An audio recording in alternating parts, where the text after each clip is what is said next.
Welcome, everyone, to today's Town of Chatham Zoning Board of Appeals meeting. The date is February 9th, 2023. This meeting is being recorded and will be available shortly hereafter for scheduled and on-demand viewing on any smartphone or tablet device. If anyone else is recording the meeting, please let us know. Pursuant to Governor Baker's July 16th, 2022 signing of an act relative to extending certain COVID-19 measures adopted during the state of emergency, including the extension of his March 12, 2020 order suspending certain provisions of the open meeting law until March 31st, 2023. This meeting of the ZBA is being conducted via in-person and remote participation and shall afford adequate alternative means of public access via Microsoft Teams by calling the phone number 1-508-945-4410, and then you punch in the ID number for the conference, which is 983-701-378, then you hit the pound. Or you can join the meeting online via Microsoft Teams through the link in the posted agenda. Despite our best efforts, we may not be able to provide for real-time access, and we will post a record of this meeting on the town's website as soon as possible. In accordance with town policy, the public can speak to any issue/hearing or business item on the agenda during the meeting when recognized by the chair. I will have a roll call of the members to authorize this hybrid form of meeting. Please state your name and whether yes or no. James M. Upson approves of the format. William Grau approves. Paul C. Semple approves. David S. Nixon approves. And David H. Veach, I approve. I would ask that any citizen or non-board member who's participating in this via the phone, give us your name and the last four digits of your phone number, please, for ID purposes. The meeting will be conducted as follows. The hearing notice will be read by the lady to my right. This is Sarah B. Clark. She's the PPO for the town. That's the principal permitting officer. Then we would have a presentation either by the applicant or the representative. When they're done, I would ask for anyone in favor who wishes to speak to do so, either here or online.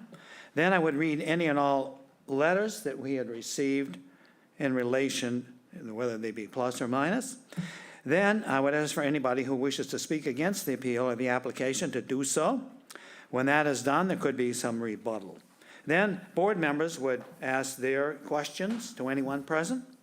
When that's done, we would close the hearing and go into deliberation, and we would hopefully vote. Voting in the Commonwealth of Massachusetts, to be successful, you have to have a supermajority. In our case, you can see the 5 voters. You have to get 4 yes. Before we do much, well, we have some minutes to approve. Paul? I'll move to approve the minutes of January 12, 2023. David seconds. Okay, we need a roll call. Buck approves. Oh, Bill? Bill approves. Paul approves. I approve. Okay, Mr. Veach was not here, so that's a 4-zip vote. Thank you. Before we go on to our first application, I want to pick up on a subject that was brought up back in January. And the subject was, evolved from questions that both Buck and Bill were asking. And it had to do with the number of bedrooms in a property on Silverleaf, and had to do with bathrooms and lots of things. So there was some objection to asking the questions. Well, in the sense that we're not determining that answer, but what we are doing is we're asking these questions to help us in our deliberation. Is this something that is substantially more detrimental to the neighborhood or not? So it's very fair game that we ask those kind of questions. In fact, any kind of question that we think pertains to our individual abilities to answer the question that comes up and based on our criteria.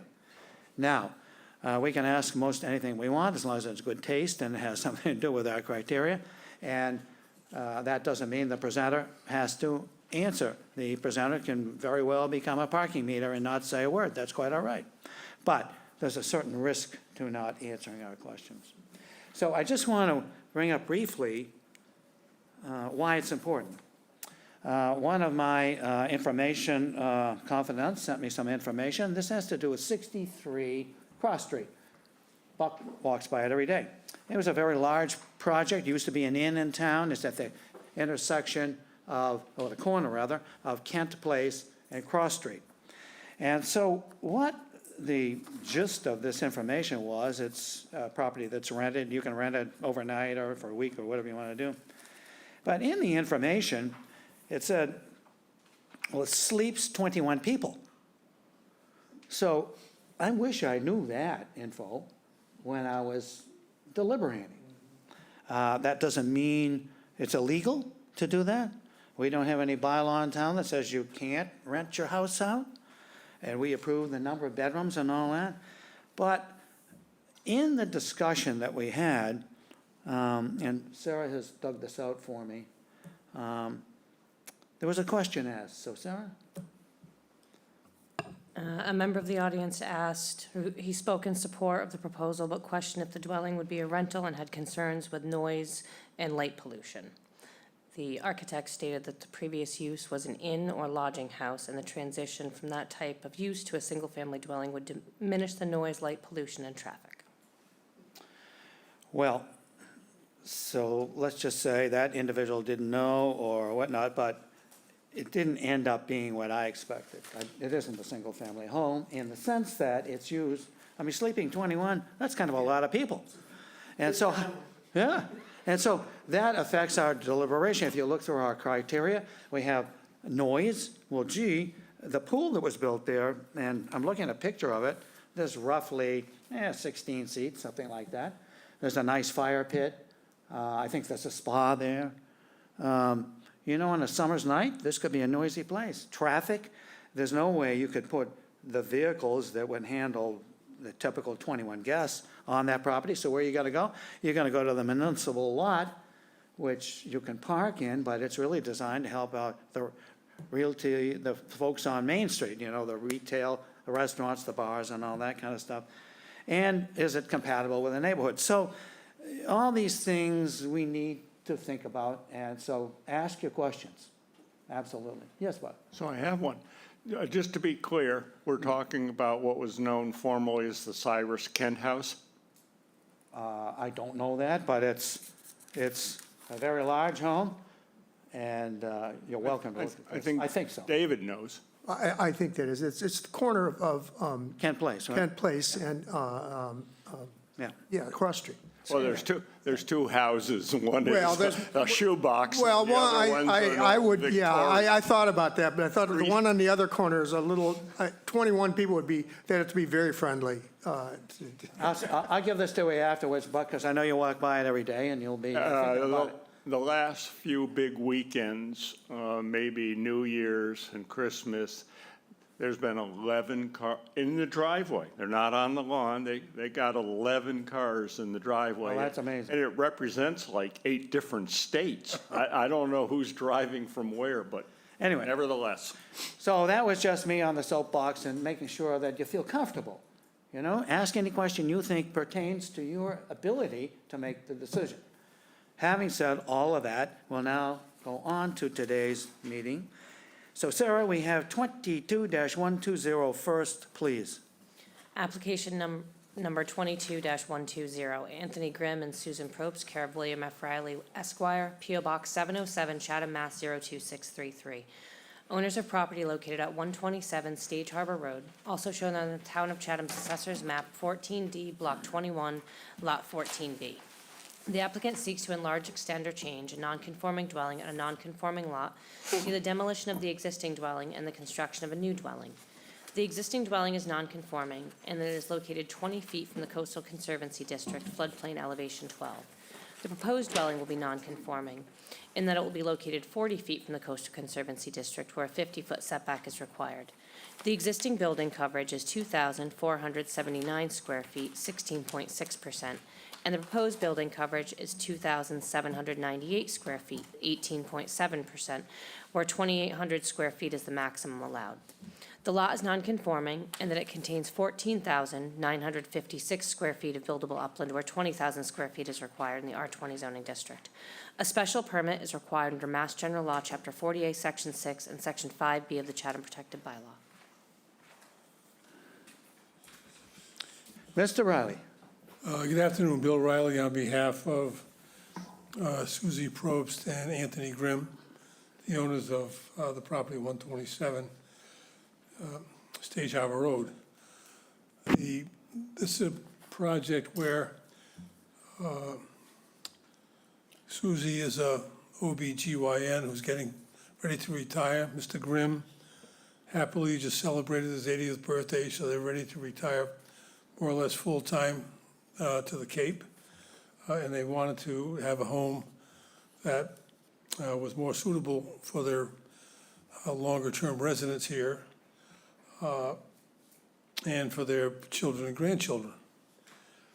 So they met with Karen Kempton, who is there on screen, as their architect, and came up with a design that was satisfactory to Suzie and Tony. So what I'd like to do is have Karen go through the design criteria she worked out with Suzie and Tony, and we'll take up other matters after that. Good afternoon. I'm Karen Kempton, architect for Suzie Probst and Tony Grimm. Sarah, if you could pull up the site plan that shows the proposed and the existing footprint.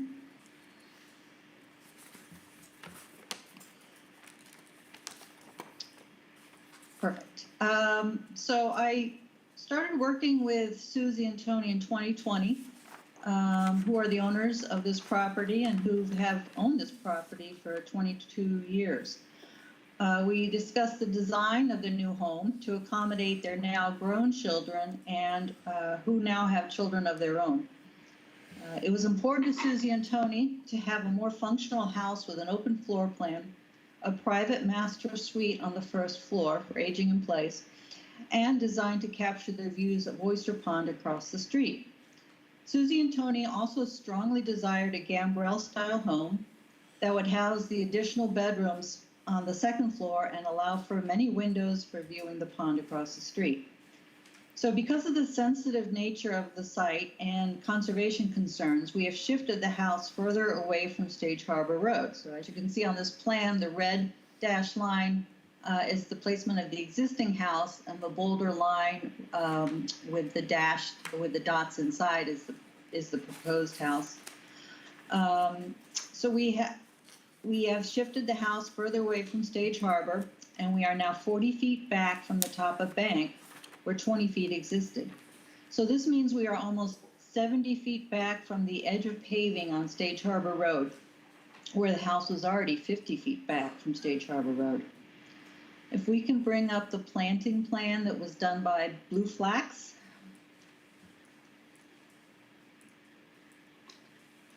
On the planting plan prepared by Teresa Sprague, you can see that there's extensive mitigation plantings that have been approved by conservation. There is a total of 3,786 square feet of native plants to be installed instead of the present manicured front lawn. The minimum required mitigation was only 663 square feet, so we have proposed almost 6 times the amount generally requested. In addition to the mitigation, there's a beautiful American linden tree on the north side of the property, which is 60 inches in diameter. This tree will be protected during construction, as the clients and the neighbors all adore this tree. You can see it just on the north side of the house. It's perfect. Yeah, that's it. So the proposed house removes the existing brick patio that is currently on top of the root system of the linden tree. The new house will also be 4 feet further back away from this tree. The closest abutters are on the north side, number 115 and 117 condominiums, located on a single lot across the shared driveway. Although the existing house is conforming, the new house will be further back with a 20-foot 6-inch setback where 15 feet is required. So we can go back to the site plan, and you can see that the house has shifted back from that right of way. By removing the existing brick patio on this side of the house and this side of the property, and locating the outside gathering space in the center of the property, more privacy is given to these northern abutters. We have shifted the house as far south as possible, where it is 17 feet 6 inches from the property line on the south side, allowing us to maintain the existing driveway for access to the rear of the house. This allows for the abutter behind us at 125 Cross Street to maintain their views over the property. Now, if we can go to the first floor plan.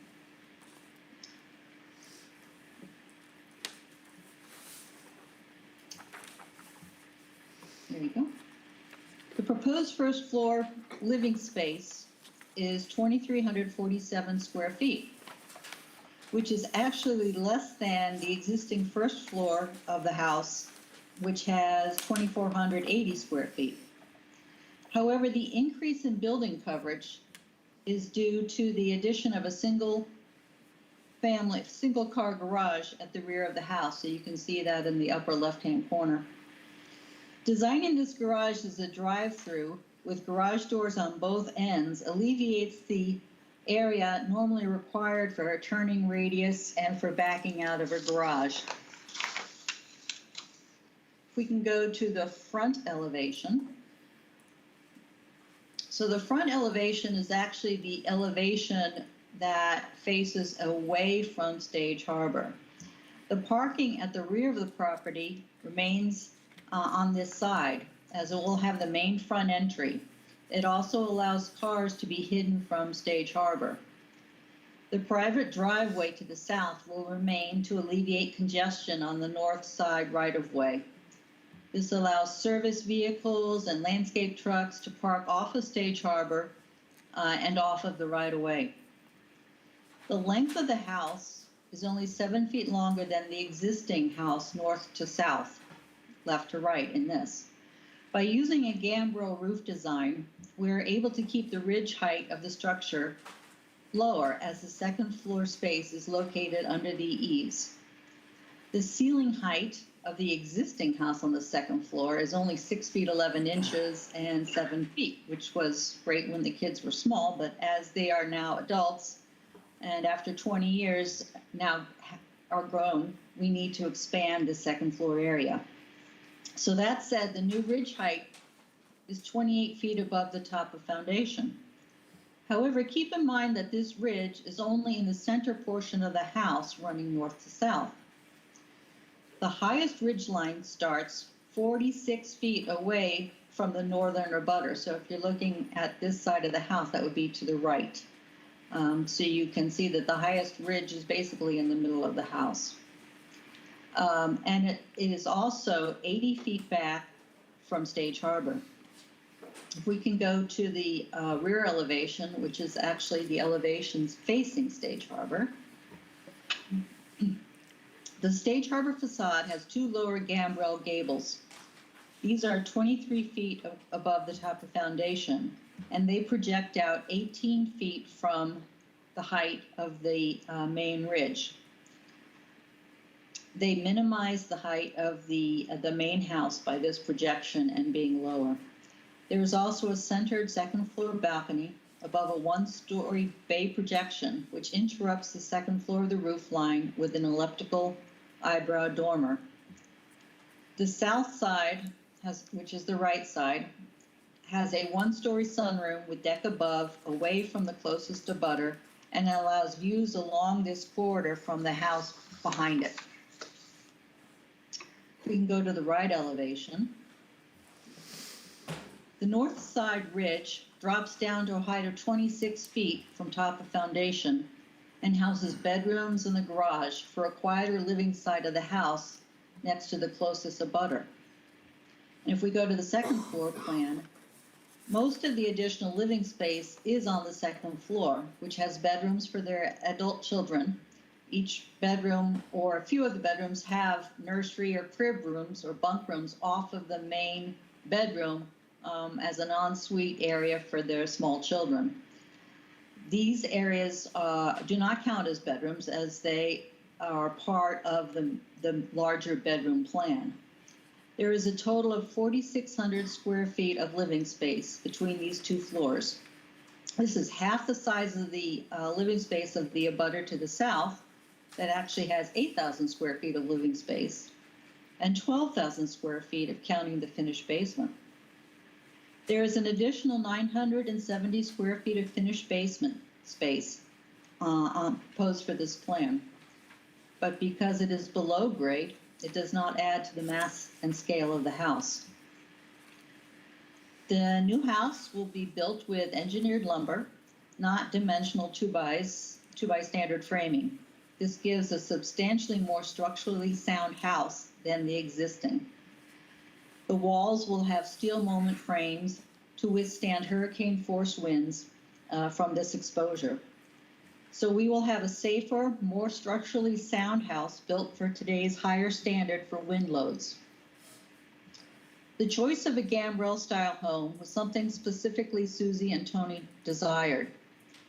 We feel it would be an attractive addition to the streetscape of the many style homes in this area.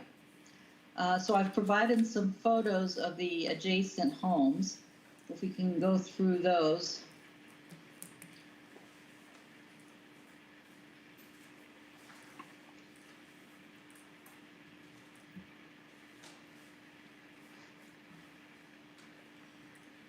Okay, so as you can see from the photos of the adjacent homes on Stage Harbor, there are no historic or singular style of street vernacular.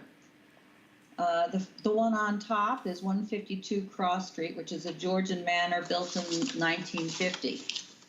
Next to it is 169 Stage Harbor, the one on the bottom, built in 1977, with a contemporary designed roof line and balcony behind a high white PVC fencing. Next house is, you can go to the next one, there you go. The next house is 175, behind the same fencing, built in 2001 with a wraparound second floor deck. The next house down is 183 Stage Harbor, built in 1973, and has a contemporary farmhouse design or style with a front gable projection and second floor balcony. So if we go the other way down Stage Harbor, 115 or 117, those are the condo units on the top picture. They were built in 1987, according to the assessor's records. Then there is 91 Stage Harbor below it, built in 1984, with 62 Henshaw behind it peeking through between the houses. Next is 54 and 71 Stage Harbor, back built in 2000. And then the group of houses to the left and in the bottom picture are on Kingsbury Way, built in 1994 and 2007, the Gambrel built in 2007. So going back to our plan, we feel that this gambrel fits in with the eclectic style of the neighborhood in this area of Stage Harbor. We feel it is not more detrimental to the neighborhood by design, placement, or use, and hope that you agree. So that would be my presentation. Thank you. Thank you, Karen.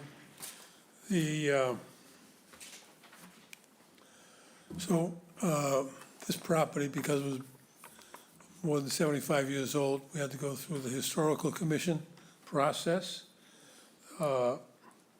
And there was a lot of concern by a couple of members of the Historical Commission who wanted to preserve the building. We resisted that because there's very little of the original structure left. We have a picture, I took some pictures of the house today. If you see the one facing Stage Harbor Road.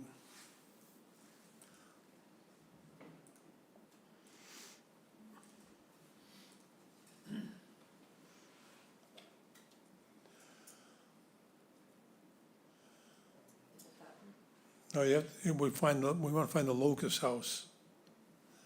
So that would be, keep going. One more. One more. Well, all right, so this picture, this is 127, as seen from Stage Harbor Road. And as you can see, the mature growth in the form of those linden trees that Karen mentioned and other growth on the property actually makes it pretty difficult to see the building at all. Take the next picture, please. All right, so this is the front of the building as seen from Stage Harbor Road. And again, there's not much you can see there. Do we have one more? All right. So through the bushes, you can see there's a blue door. And the front view of this structure has been of great concern to the Historic Commission members. But examination of the structure itself shows that the door is actually a fiberglass, and it's not actually a door. Showed that when's a door not a door? When it's ajar. But anyway, so here it's not a door because there's a wall behind it. So it doesn't open. It's just decorative. So this entire wall facing the street is new. You see the bay window to the right of the door. That was added sometime in the 50s. So as we tried to point out to the members of the Historical Commission, there's very little of the original house left here. And we think from the streetscape point of view, to the extent people are looking here instead of looking at Oyster Pond, that there's no great dramatic change because the mature growth, not only will it remain, although the ones closest to the house will have to go, but it's going to be enhanced with our own planting plan. So I think that Karen's description of the design shows it really is what has become a common design here in the Cape, used by Karen intelligently to reduce the ridge height while maximizing the interior space. So we think that this project can be done, and once it's completed, not only will it not be substantially more detrimental, it will be, we believe, an improvement given the poor quality of the existing structure. So I'll go through the criteria.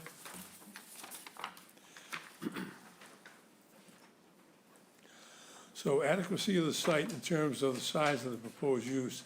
So the applicant believes that the site is adequate. Under our bylaw, when you have less than 20,000 square feet of buildable upland, the maximum building coverage is 2,800 square feet. And so that is what we propose.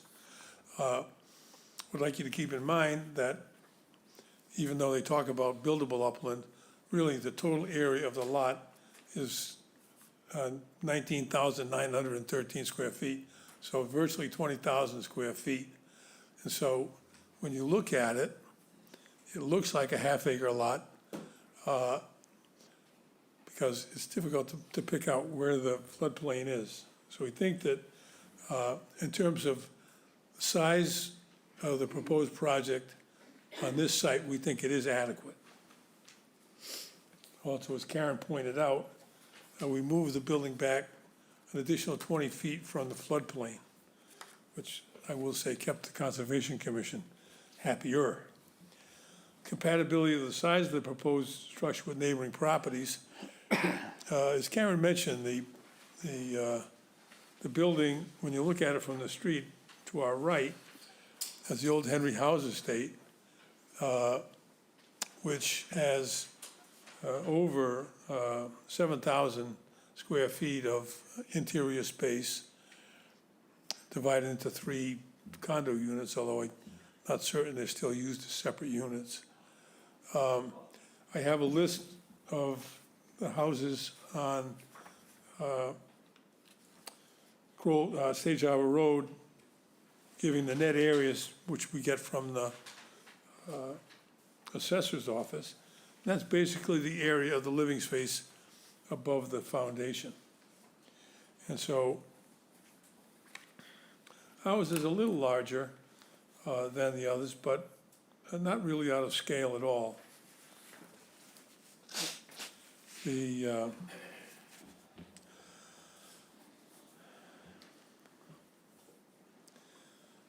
compatibility of the size of the proposed structure, we just went through that. Extent of the proposed increase in the non-conforming nature of the structure or use. Here, the living area of the existing building is 2,300 square feet, more or less. And again, the area above the, the first and second floors totals 4,600, which is a substantial increase. Because the lot is undersized, the courts consider that that's an intensification of the non-conforming use. So that's the only increase in nonconformity on the property. The suitability of the site, including but not limited to impact on neighboring properties around the natural environment, including slopes, vegetation, wetlands, groundwater, water bodies, and stormwater runoff. It's pretty obvious, I think, that our property is at the top of a slope that leads down to a public road and the oyster pond. So we will be providing substantial barriers to prevent any stormwater runoff or siltation to go in that direction. Those have been included in the Conservation Commission decision, which has approved this construction.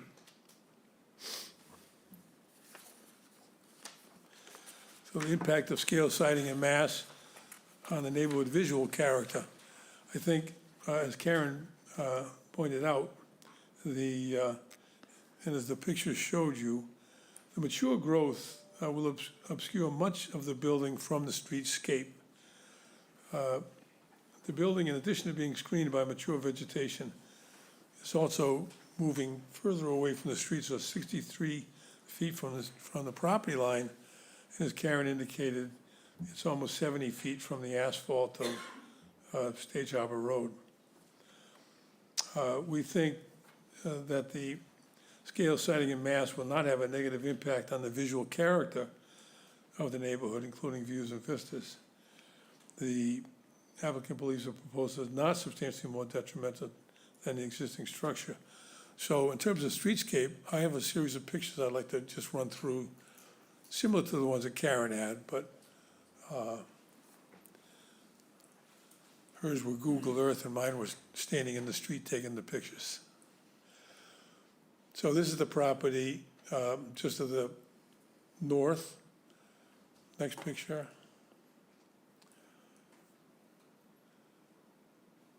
This is a property further north towards Main Street.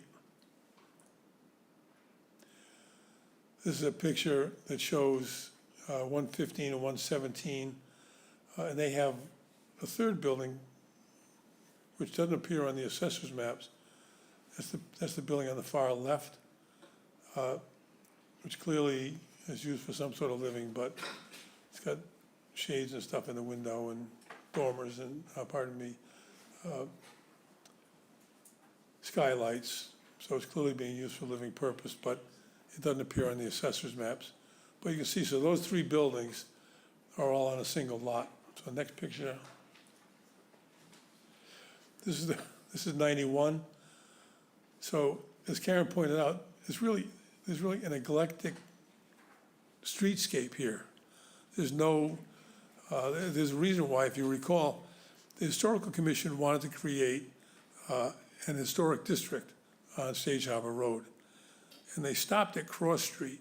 You know, they went from Cross Street down to Stage Harbor, which I thought made a lot of sense because there's a very coherent, as Karen would say, vernacular to the designs of the homes on that section.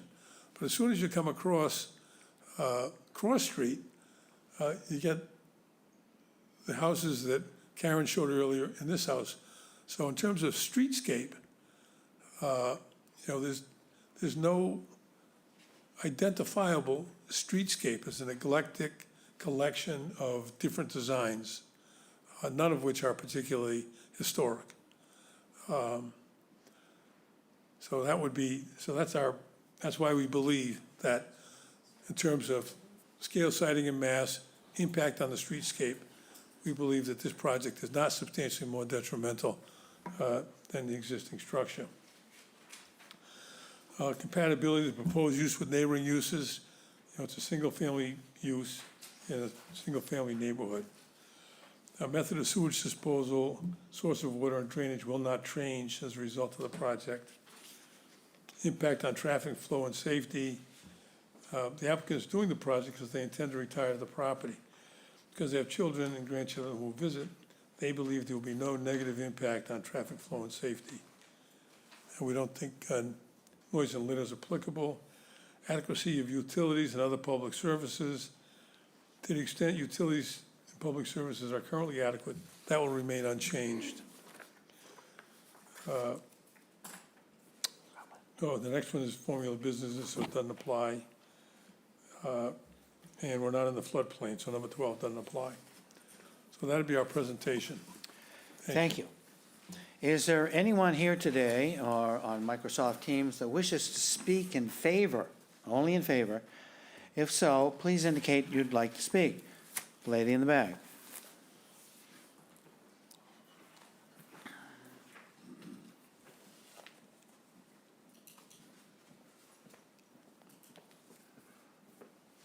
Thank you, Mr. Chairman. My name is Elaine Gibbs, and my address is 152 Cross Street. I am the immediate abutter to the south in the Georgian Colonial on the hill overlooking Oyster Pond, which I've owned since 1982. As the longest continuous homeowner over the last 40 years, I have an obvious interest in the aesthetics of the area. I've reviewed all the documents and correspondence and attended the conservation meetings and the Historic Commission, and I am in favor of this proposed plan. I'm only going to speak to the streetscape size and compatibility of the neighborhood. I have a lot of history on the house, but I won't bore you. From 1948 until the mid-1970s, only my home, the Grimm's home, and the carriage house at 125 were on 14 acres of the original Henry House estate. It ran from the corner of Pond Street to Cross Street and east to Henshaw Drive. Since the mid-70s, when the land was subdivided, there was a lot of issues and it went into foreclosure. 30 homes have been built on the 14 acres, including the abutting condominiums to the immediate north at 115 and 117, which were, according to the assessors, built in 1987, with the existing setbacks, and my understanding is that will actually be increased.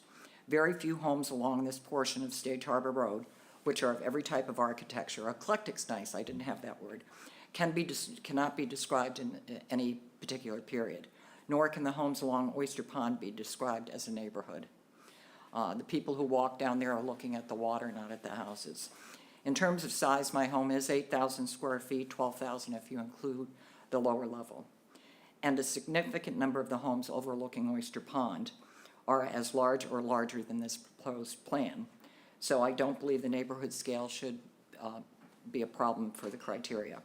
In terms of streetscape, the new structure will be set back an additional 20 feet from the road. The large trees on the road, as have been pointed out, are being preserved under the conservation plan, shielding the home from the street, with planting as buffers for the neighbors to the north.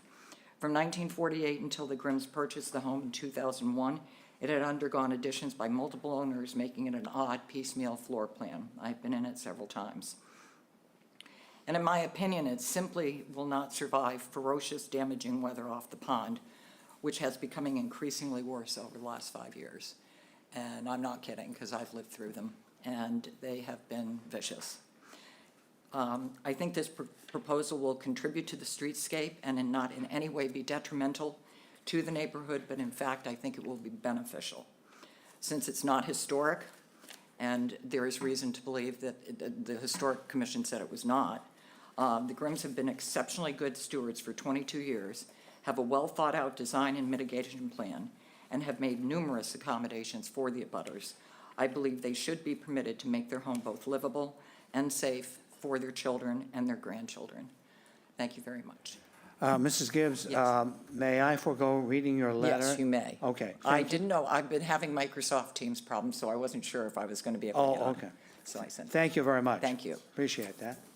Is there anyone else who wishes to speak in favor?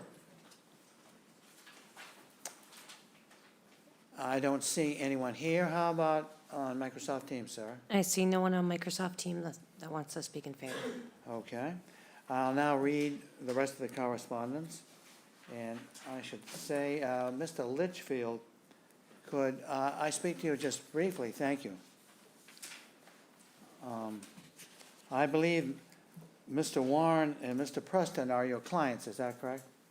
Thank you, Mr. Chairman. Yes, Bill Litchfield here on behalf of Mr. Warren, Mr. Preston. They appreciate the fact that the board members received the correspondence and have read it, and we will certainly waive the reading. Okay, thank you very much. Just so everyone knows, we receive the correspondence typically 2 days in advance of the meeting. So they were very lengthy letters, and Mr. Litchfield and I had a discussion, so I contacted all the members that you see here today to make sure they had read the letters in full, and they had. So we have a memo. This is from Judith Giorgio. She's the Board of Health, or health agent for the town. She writes on 2/7, I've reviewed the plan to demo and rebuild the dwelling. The property is adjacent to the town sewer system. The proposal is to build a 5-bedroom dwelling. Floor plans of the existing dwelling are required to establish whether there is a proposed increase in the sewer flow. The floor plans of the proposed building include an office area. This office must have a 6-foot cased opening, so not to be considered a bedroom. In addition, the 4th and 5th bedroom bunk areas, as designed, do not have adequate egress or square footage for occupancy in accordance with the state housing code, which states that in a dwelling unit, every room occupied for sleeping purposes by more than one occupant shall contain at least 50 ft of floor space for each occupant. Then we have a letter. This is from the Chatham Historical Commission. It comes from Christina Bassett, and it's dated Tuesday, January 24th. The Chatham Historical Commission heard this on December 6, 2022. The commission did not make a determination on the home's historical significance at that time, but they did impose a 60-day demolition delay, which expires on February 4th, 2023. Then we have a note. This is from Mr. and Mrs. John T. Miller, and their address is 189 Cedar Street. My husband and I, John and Patty Miller, are lifelong residents of Chatham and would like to see 127 Stage Harbor Road replaced with a new dwelling, a home that mirrors the other homes that overlook Oyster Pond, and that of Pond Street and other abutting streets such as Henshaw Drive and along Stage Harbor Road. As long-standing residents of the town of Chatham, we would like to see this property continue to grow and develop at the same capacity as its surrounding residential structures. Thank you so much for your time. Then we had an email from Mrs. Gibbs, as she mentioned, and she's agreed to have this reading of this waived. That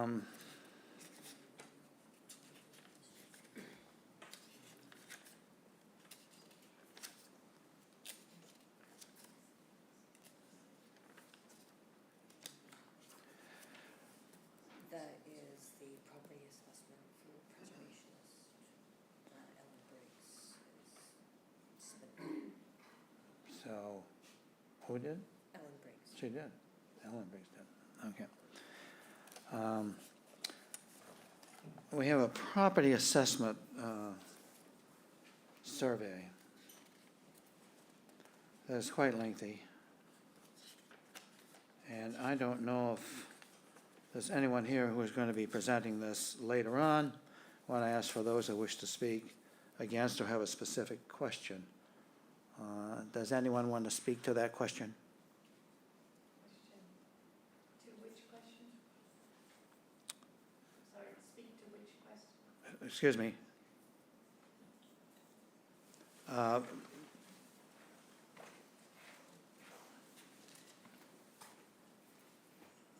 Ms. Briggs was saying, what question?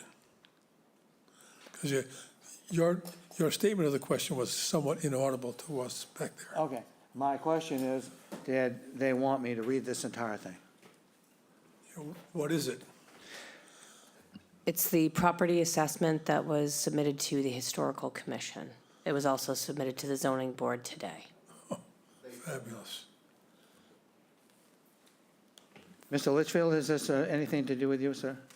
It is, Mr. Chairman, thank you. It is not, but I believe Ms. Briggs and Mr. Ecker agree that does not need to be read. The board has already reviewed it, as I understand it. That is correct. That is correct? Okay, thank you.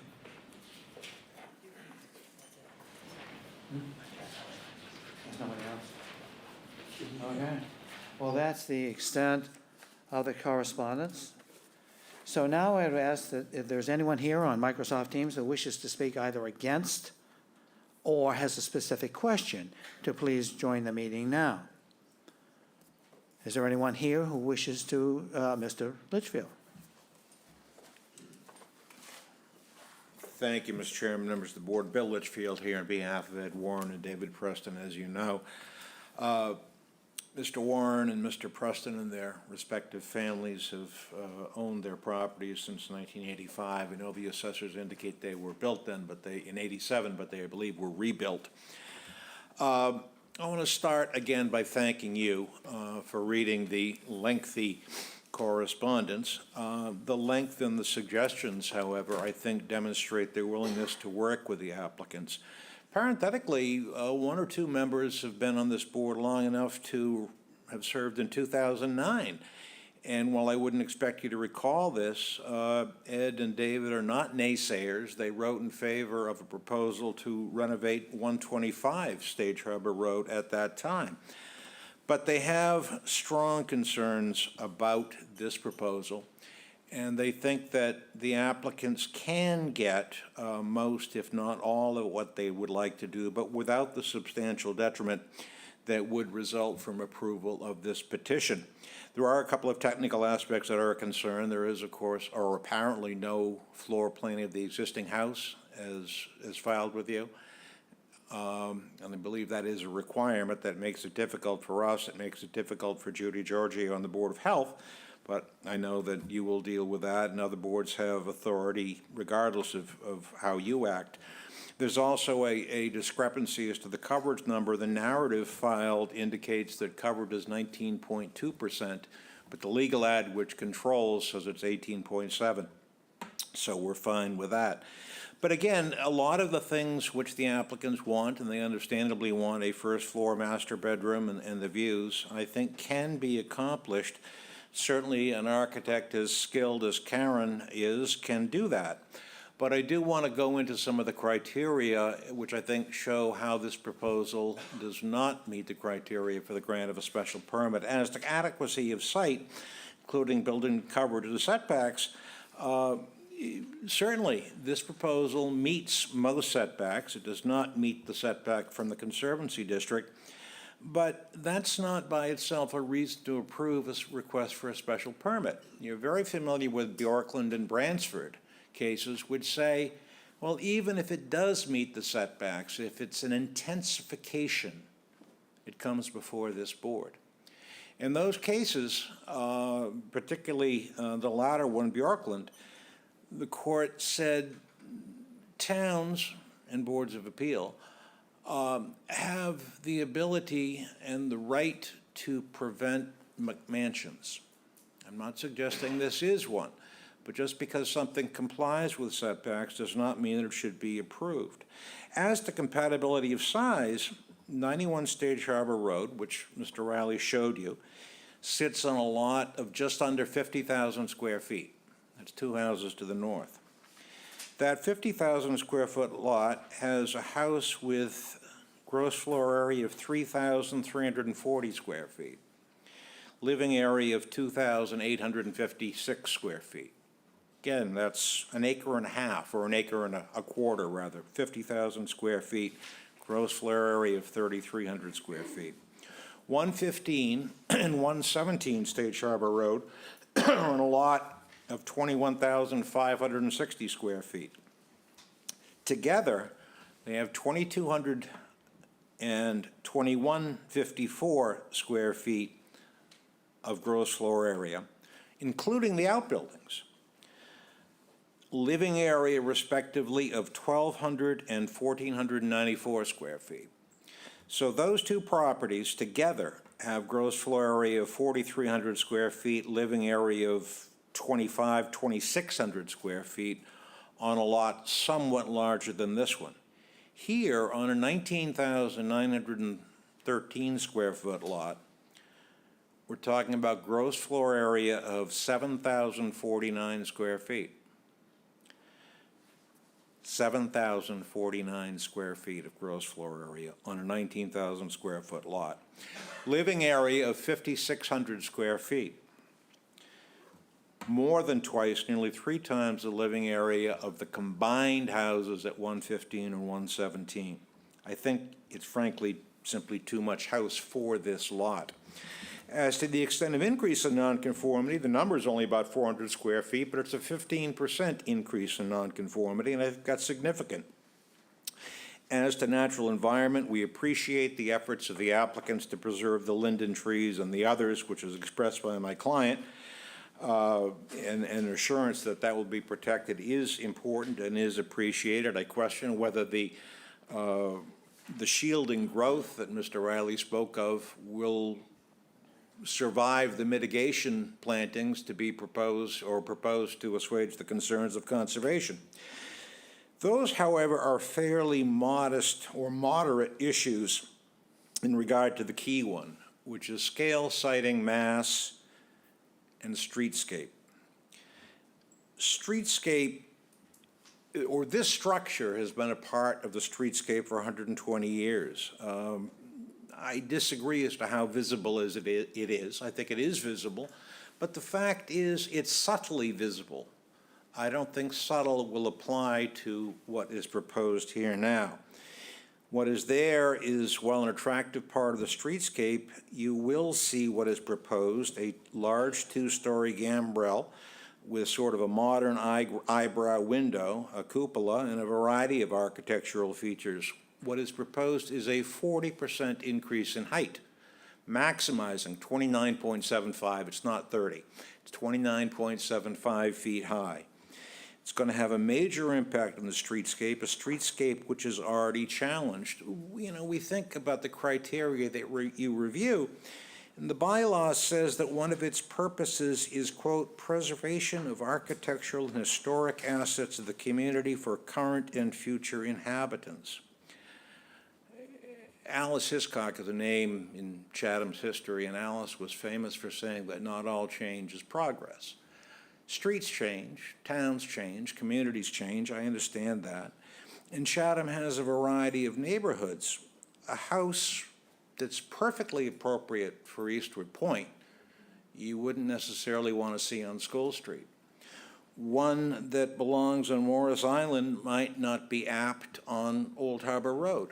Sarah, if you would be kind enough, please bring up A2 of the design, the house design.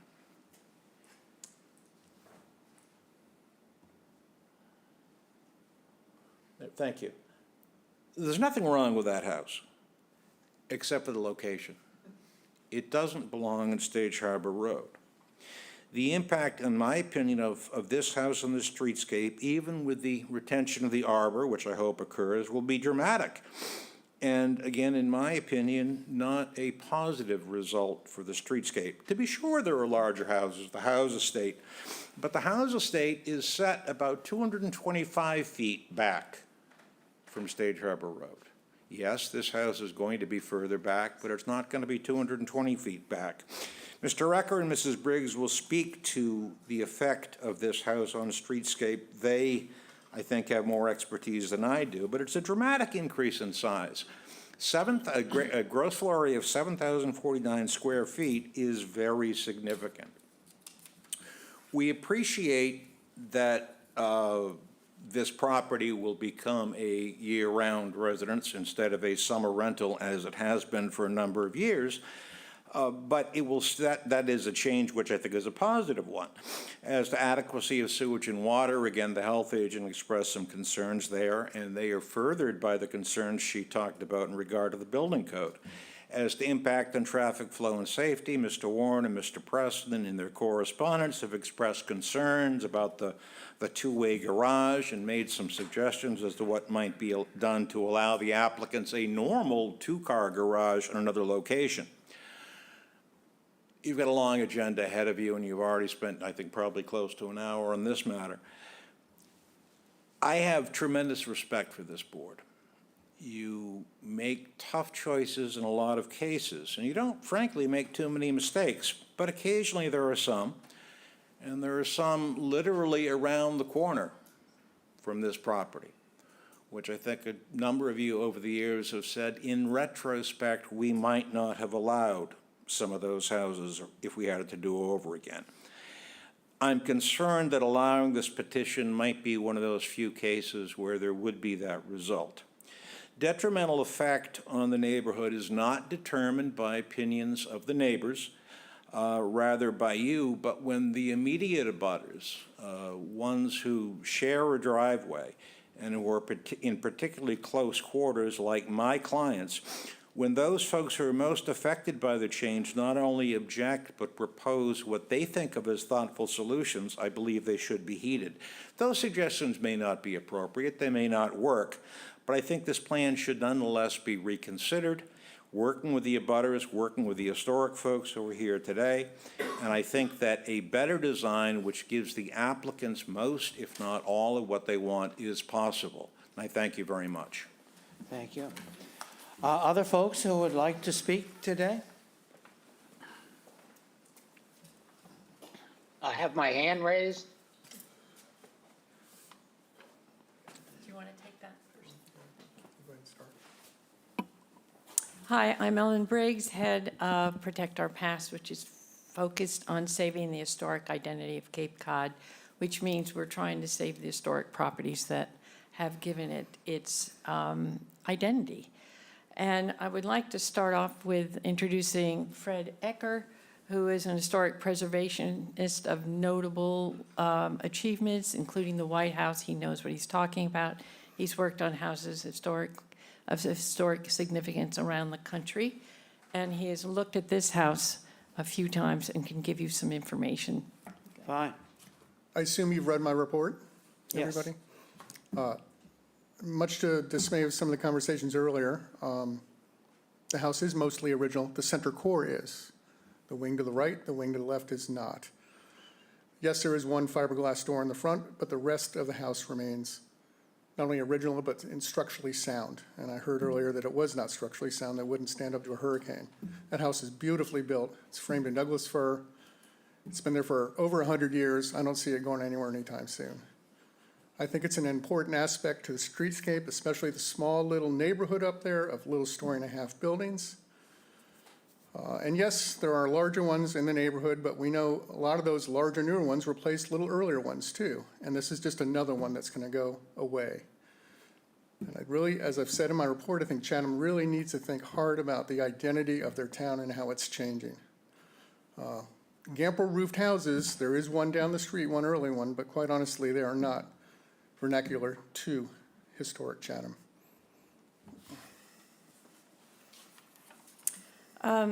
I also want to add the streetscape is a key point. And when you look down and you see the fence and the arbor, and you don't see the house in your face, but you do see a central chimney that's historic, it certainly contributes to the charming identity of Chatham. And even though people do look at the pond, they also are looking at the houses. All you have to do is walk the loop and listen to the conversations. And I happen to be in an area where I hear that as they go by my house as well. So streetscapes are critically important. I don't know if you've all heard the phrase Chahampton, but it's been said over and over. You can hear tourists say it as they're in getting a cup of coffee. It has been heard by multiple people, and it's a real concern of mine. I think this house would contribute to that identity, which would make really sad for this town. I also strongly believe, and there are reports, and we're working on pulling these together, that the cultural economy is very much based on streetscape, not just of the village, but of the town, that people come and walk, and they bike, and they, of course, ride in cars as well. But the streetscapes really are a very identifiable piece of this cultural economy that Chatham attracts. So I hope you will reconsider. I will leave you with one quote that's done by John Sawhill, and he said, a town is defined but not for just what it's decided to save. I'm sorry, I'm saying that all wrong. I'll start again. A town is defined not just for what it created, but for what it refused to destroy. I'd like you to think about that. I believe I have written to the owners, I've said to the builder and to Karen and to Bill, wouldn't it be possible for us to offer an alternative plan that would meet the desires of this family? I'm a grandmother. I have grandchildren and children. I know what it's like when they all come to town. But couldn't we possibly have a chance to offer them an alternative?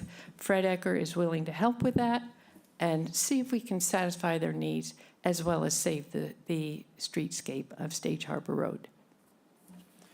Thank you both. And before we go to Frank, I know that you don't want to speak, but I'll ask if there's anyone left here in this room that would also like to speak. If so, please indicate.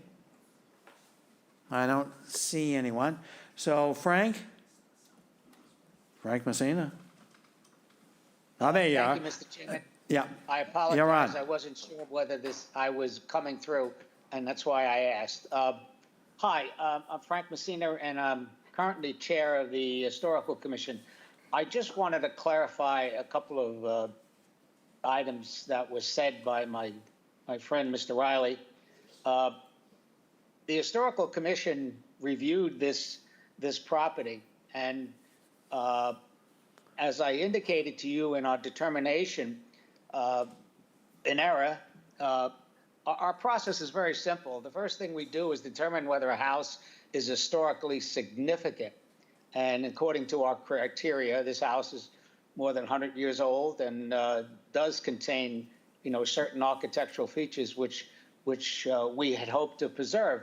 But if we didn't feel what was presented was historically significant, we would say that the property is not historically significant, and then we would just leave it at that, and there would be no additional demolition delay. Our criteria and our authority is nothing more than a demolition delay, giving us time, hopefully, to work with the owner and find a way to save some of the most historic portions of the house, which is the center core, and maybe provide a structure which is less of a substantial impact on the streetscape, the seascape, as well as the neighbors, the adjacent people on 115 and 117.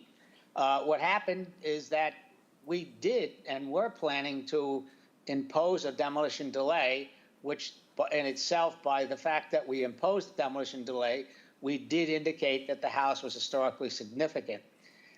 There was, and I have to give Mr. Riley credit, he did finesse me here, because we did have members of the commission who were unsure of the Historical Commission, and Mr. Ellen Briggs had offered her preservation consultant to go into the interior. We did view the interior during our site visit, and some members thought it was historic and other members thought it was not. So to give us better information, we did agree and wanted POP, Pop Ellen's organization to provide a preservation consultant to give us information. And we did. We imposed a demolition delay. After some negotiation, Mr. Riley agreed that he would take a 2-month delay and allow the consultant to have access to the interior. We don't have that authority as a commission, but when an applicant does allow us, we do appreciate it. He did do that, and I believe you received a copy of his report. Unfortunately, because we had a demolition delay, we did not have an opportunity legally to reconvene and formally give another determination. You know, we don't get 2 bites at the apple. We only did it once. And quite candidly, we didn't do it very well by only imposing a 2-month delay over the holidays, which didn't give us much time to work with the applicant. The other thing I just wanted to clarify, Mr. Riley's comment. Yes, Sage Harbor Road, most of Sage Harbor Road is a National Register District eligible. We didn't go forward with the formal application for a number of reasons. That other portion of the property, which includes the Georgian mansion, that structure, and that whole 15 or 18 acres of property, was in fact what's called a Form A, an area form, which was historically significant. We did not proceed, the Historical Commission did not proceed with trying to include that in the Sage Harbor National Register District eligibility. But at some point in the future, like everything else, we need time, and our salaries are pretty low lately. Didn't do anything for that part of Sage Harbor Road or the area adjacent to it. So I just want to clarify the matter. You know, it's not that we didn't feel that area was historic, but we just didn't get to it and left it out of the Historical Commission eligibility of Sage Harbor Road. The commission did vote a demolition delay again, and we did that because we thought the house was historically significant. But, you know, our authority is limited to that, only a delay. I appreciate your letting me clarify some situation, and thank you very much. Bye now. Thank you, Frank. Is there anyone else on Microsoft Teams who wishes to speak? Edward Warren would like to speak. Okay. Yes, can you hear me? We can hear you. We're hopefully going to have your Good. picture soon. Well, if I turn my camera on, perhaps you could have it. Let me see if I can do that. That's me. There you go. Thank you. Thank you all for paying so close attention to the issues of the development and redevelopment of 127 Stage Harbor. We appreciate your time and your interest. The Preston family, David and his wife Joan and me, have submitted a lengthy commentary, which you're aware of and which Mr. Litchfield mentioned, that we hope that you will look at carefully. It's designed to be constructive in every respect and to make a significant number of suggestions that might make major improvements in the design and in the land use plan for the property. We think that these things are feasible. We will need some additional support from the ZBA in trying and asking that the proposed design be re-examined by the architects and land use planners to see if some of our suggestions will work. We have submitted to you a drawing and plan using existing documents that attempts to explain fairly clearly 8 or 9 steps that we think could be taken. We hope you'll look at those carefully. I would like to mention a few other things, so if I could for just a moment. One is that in all of the discussion heretofore at both the Conservation and Historic Commission, I think one of the things that when you're on the other side of this, the other side of the camera, so to speak, that seems a little unusual is that you're the person that lives there and you're never really able to get up and close and sort of explain what you've got to say. My kitchen wall, where I spend a lot of time, my kitchen, my counter, is about 15 to 20 feet away from the corner of the existing 127 property. It really is quite close. And all of the situations there for pedestrians, for people that live there, for people that are guests, for the supply persons and landscapers that come on the property, things are really quite close in this neighborhood. So one of the things that we're asking is you take a close look at how this project would affect the intimacy of the neighborhood. It's already intimate, but our suggestions are designed to make some physical improvements that would provide a little more separation and a little more green space at places which would be very desirable. We have particularly recommended that the new dwelling, if it's approved, be placed approximately 15 feet further south. That would make the separation between the properties just a little bit greater, introducing a little more privacy and perhaps a little bit more safety at the very close intersection by 115, 117's doorway and where we're close to 127 on the driveway. It also, I think, would bring the dwelling that's proposed in greater compliance with the 50-foot setback requirement. Looking at the charts, it seems to be more of the building would be within that zone, which would probably be constructed. And I think we have also noticed that the design of the location of the garage actually makes the passageway behind the existing building even greater. It's going to become effectively 2 lanes with the garage where it's located. And we strongly recommend that the garage be relocated on the southeastern corner where it could easily be relocated. And the driveway and access to 127 come in directly from 127. Our analysis indicates that the current driveway for 127 is approximately 450, maybe 475 feet long. You come in on the south driveway at 127, you proceed behind the current building, slowly through the parking area, and then you exit down the driveway, which is on our property at 115, 117, and it really makes a long and cumbersome thing. And it adds to a lot of the traffic on the heavily used, you could say, overburdened driveway at 115, 117. We hope that some of your analysis may help to remove that and may set up a different course where the properties at 115, 117 and the property at 125 would use the existing driveway. And in the future, 127 would be independent and self-sufficient and no longer dependent on 115, 117 for its exit. We think that could be a very good improvement. And we think there's plenty of room from our analysis for parking, a parking turnaround, and for a garage on the south side, perhaps even a 2-car garage rather than a 1-car garage.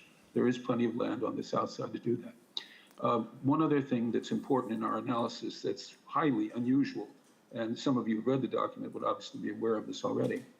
We, at 115, 117, have an unusual shaped property in order to meet, I guess, the 20,000-foot requirement as the lot was originally designed. We have a fish hook, which proceeds to the south off of our driveway area and almost completely surrounds the 127 property.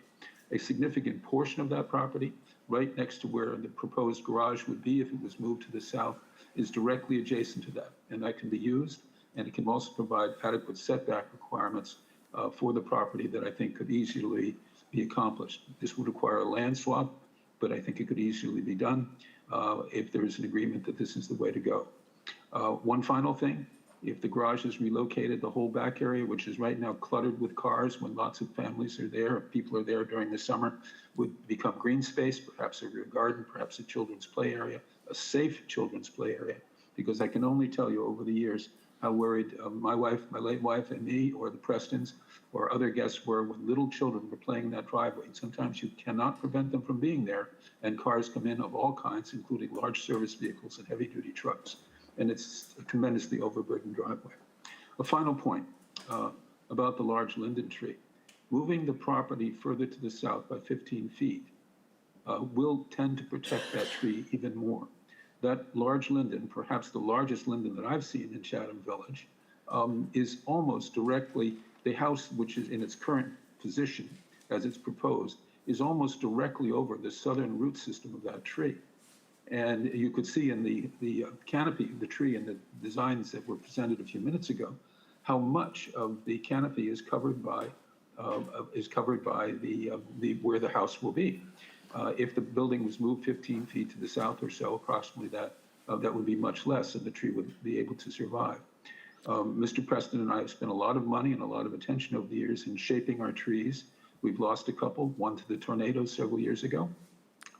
We've tried to maintain them and protect them, and we hope that that linden tree on the south side of the driveway, which is owned by 127, will be preserved. The site use plan is very elaborate. We're glad that that was added to the design on January 3rd. We appreciate that. But still, the construction, 8 or 9 foot down for the basement, will be almost right over the root structure of that gigantic tree. So with that, I close with this. We're the people that live there. We're in close proximity. Some of the conditions that affect us, the people, the users, the nearby neighbors, need to be attended to. We hope that the project is eventually completed, but we do hope very much that these conditions that we've suggested and the recommendations that we made will be listened to and adopted in large measure. Thank you. Is there anyone else on Microsoft Teams that wishes to join the meeting?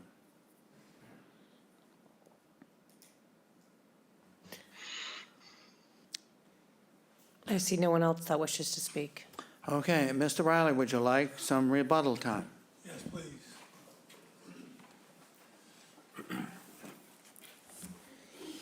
The,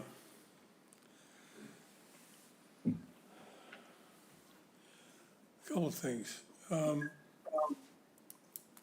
Mr. Litchfield made a significant point of including our living space in the basement in terms of talking about the size of our house.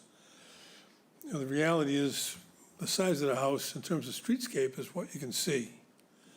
You know, it is 4,600 square feet of living space, but if you look at the net areas from the assessors, you know, there are several other houses in our neighborhood, not to mention Mrs. Gibbs' house, that are similar in size. You know, Mr. Litchfield mentioned that 91 Stage Harbor Road is on a 50,000 square foot lot, but only has 3,000 square feet or whatever he said.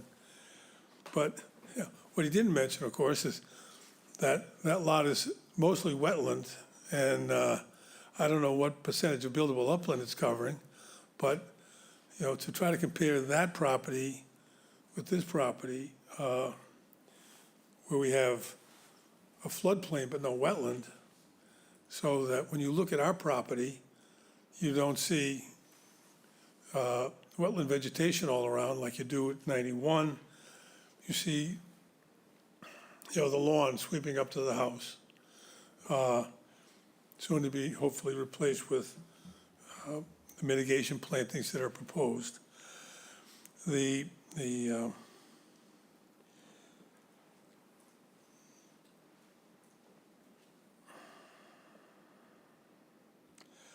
terms of the height of the building, well, as you know, one element of our calculation of height is using the grade plane. Because our property is at the top of a hill, you know, the grade plane is actually, excuse me, is actually below the top of the foundation. So our building, as Karen can tell you, she's still here, is 28 feet from the top of foundation. That's the main ridge. The ridges that she pointed out for the garage and the wing facing the Warren residence is only 26 feet above the top of foundation.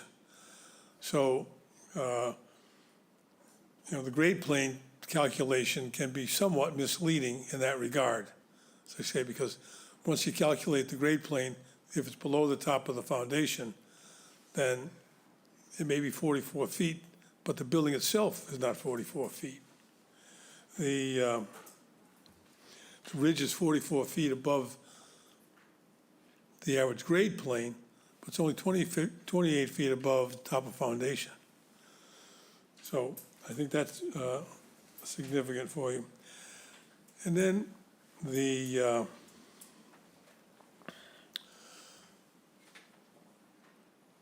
you know, Mr. Warren went on at some length, if you've read his materials. What Mr. Warren, his real goal, it takes a long time to get there when you read his material, is to have the applicants give up their right to use that driveway.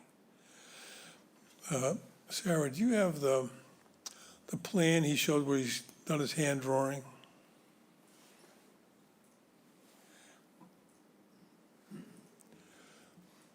So in other words, Mr. Warren doesn't actually object to the design of the house.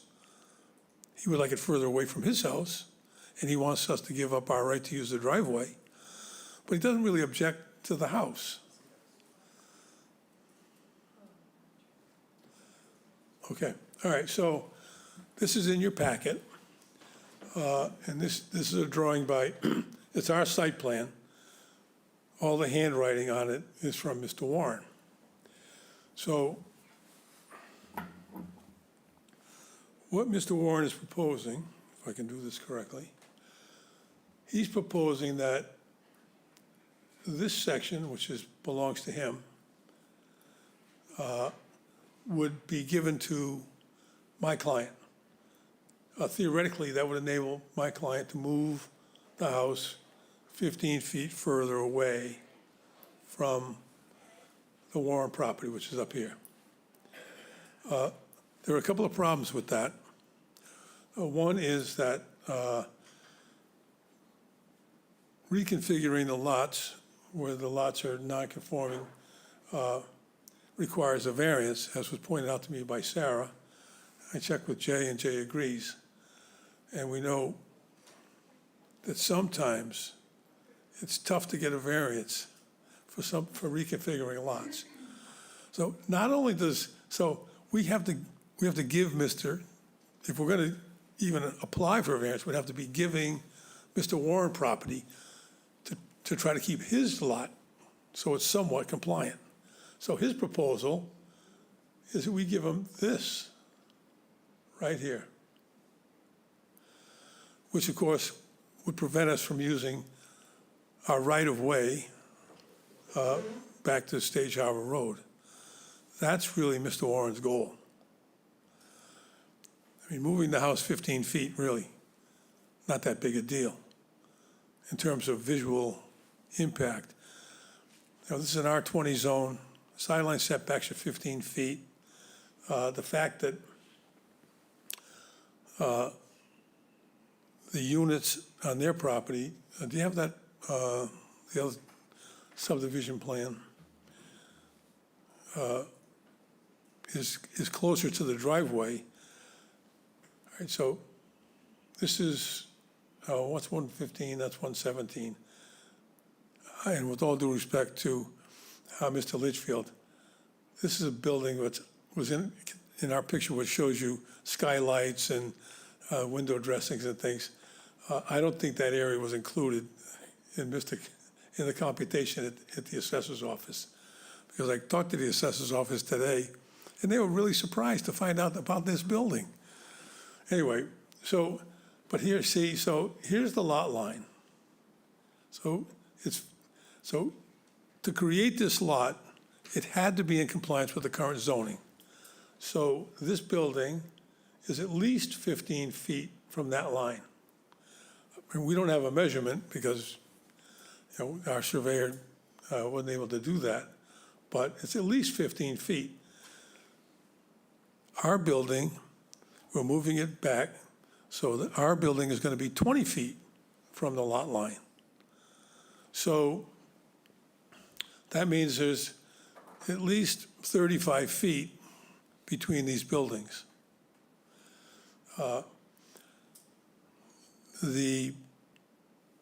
Mr. Warren's concerns about traffic on his right-of-way is really somewhat misplaced.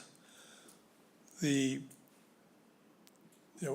is a single-family home. The Probst, Grimms are going to be living there. Their grandchildren and children will come to visit, but they're not going to live there. The property has been used as a rental in the past, but that's not going to happen anymore because from May to November every year, Susie Probst and Tony Grimm are going to be living here, and they're going to have their family come visit. And so I'd ask you to really consider whether the design that Karen has come up with, can you put the elevation, be the west elevation?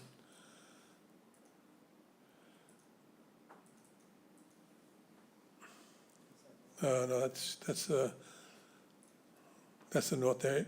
Now, one more. There, that one, okay. So, again, having in mind that there is substantial growth, these linden trees. I mean, there's one on the left-hand side of the house, and there's one further down on the lawn on the right-hand side of the house. With the plantings to be established by Blue Flax Design, can you really say that this design, because that's really what they're hammering us on, this design is so detrimental to the streetscape that it's substantially more detrimental to the neighborhood than the existing structure? Substantially more detrimental than the existing structure, which you can hardly, which, as I showed you in my pictures, right now, you can't even see it. So this design is a handsome design. It's larger, yes, it is. There are larger homes in the neighborhood. So we believe that size-wise, we're compatible. We think it's an attractive design. We don't think it's the Hamptons. It's a 2,800 square foot footprint. I'm pretty sure that that's the size of the guest house in the Hamptons. Of course, I've never been to the Hamptons, so I really don't know. But, you know, it's a modest structure. And they've worked hard to keep the height down. And so I believe that you could find that it's not substantially more detrimental to the neighborhood than the existing structure. Thank you. Okay, we'll now have questions from the board. Buck? Mr. Riley, I'm particularly concerned about criteria number 5, impact of scale, siting, and mass on the neighborhood visual character, including views, vistas, and streetscapes. So my first question is to have a baseline. What is the actual cubic feet of the existing house? We don't know. Okay. What is the what is the cubic feet of the proposed house you are suggesting? I couldn't tell you. I can give you the floor areas visible, you know, first and second floor areas. That's fine. I appreciate your brevity. When I look at scale, site, and mass, I think my questions are relevant. And the fact that it's 40 feet, oh, I'm not in deliberation. I had 2 questions. I got your answers. Thank you very much. Bill? The driveway easement, who is that? Is that to the benefit of 4 parties, Yes. including 125? Yes, I'm not certain if Ms. Gibbs has rights on that driveway. No. Yeah, so it's 4 properties. Well, it's actually 3 properties. The condo, 115, 117 is considered, is actually 1 property, but 125, 115, 117, 125, and 127 all have rights to use that driveway. And why do they not use the driveway that's in place, that seems to would serve 127 alone? Why is that not used, or is it used? They use it. They do. Yeah, so what they do is they enter that way, and they go out the typically other way. exit the other way. Okay.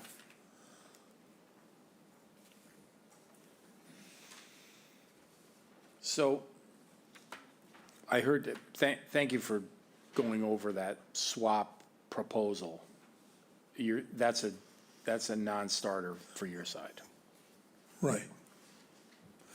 Because if you could, Sarah, could you put up the plan showing the subdivision? If you've been to the site, you know that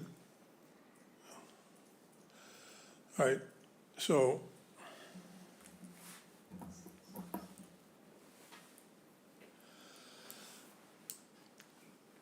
on our site plan, which you have, you can see there are retaining walls along here because the grade rises up. Okay, so to do what, why don't you put up our site plan, the colored one you have?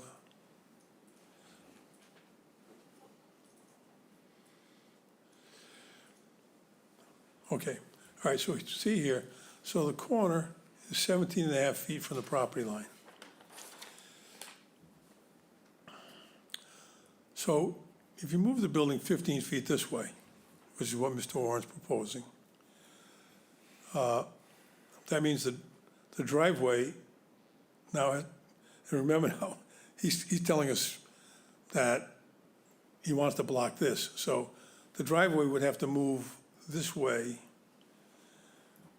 requiring a very large retaining wall in this area.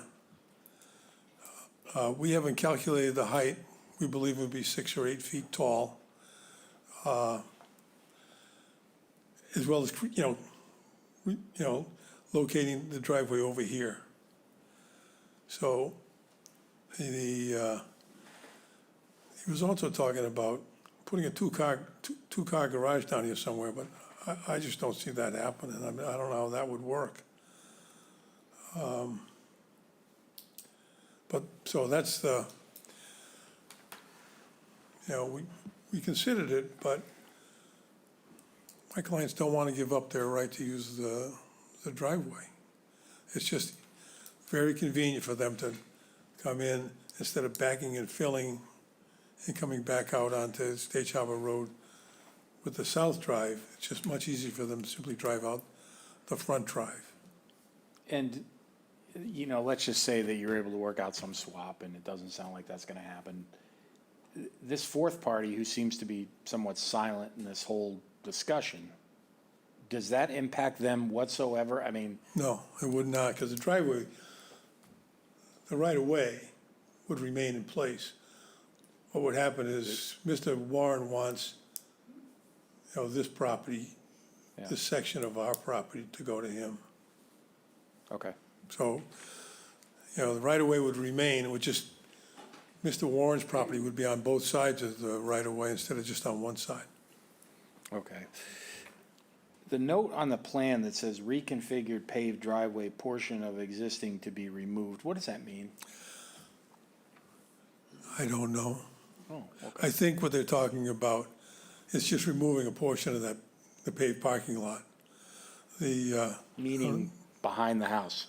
Yeah, excuse me, Dan Kane is here, he's the contractor, perhaps he knows. I believe the. Please identify yourself. Please Hello, identify. my name is Dan Kane. I'm the builder for Susie Probst and Thank Anthony you. Grimm. I believe, maybe Karen can even confirm this, but the new driveway is gonna shift just a little bit south up of the driveway that's there now until it gets to the final spot. Well, when you say south, can't go south. South is this way. Where does it say remove? See the arrow here says reconfigured Configured paved driveway. Oh, Portion there's, of existing to be removed. there was a parking area somewhere on one of the plans that was going to, I'm not sure, maybe Karen knows portion of existing driveway to be removed. Are you familiar with that, Karen? Yes, as you can see the red dotted line that was the existing driveway? Because we moved I see. the house closer to the south side, we reconfigured the driveway so we didn't have that pinch point there on that south corner. That's why we moved the house as far as we could to the south, but still allow for that driveway to get by. So we are eating into that hill on the south side for the reconfigured driveway. That's why there's that stone wall there. It's minimal. Well, the stone wall is already there, Karen. Yep. Okay. But That's it an would be existing wall. differently on that side, but we are shifting the driveway over, and I believe that's what he means by reconfigure the grading there. Okay, there's really no change in grade. So the stone wall is there. Stone wall's already there. And what's happened is growth has gone over the wall so that if you were standing there, it would look like you can't walk up to the wall because there's ivy and things like that on the ground. Okay.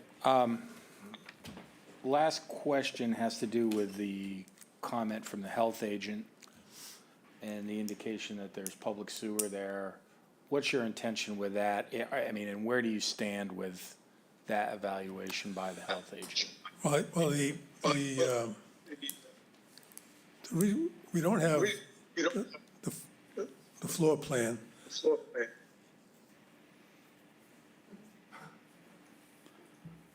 I think Mark's correcting. Okay, try it again, Bill. Okay, all right, so the squirrel, what was the question? The health agent. and her Okay, so the health aid, so the building, there are no plans for the building in the building department. Because we wanted to provide floor plans to the, so what we're gonna have to do, it's up to Judy. Lots of times, she just comes in, counts the number of rooms that count as bedrooms, and then says, okay, this is how many bedrooms you can have. The intention is to hook onto the sewer, It is. That's really my question. yeah, So you're planning on hooking into the public sewer? yes, Okay. yeah. Okay. Oh, yeah, it makes it a lot, Yeah, that, life's a okay. lot easier when you hook down to the sewer. Right. That's all I had, thanks. Paul?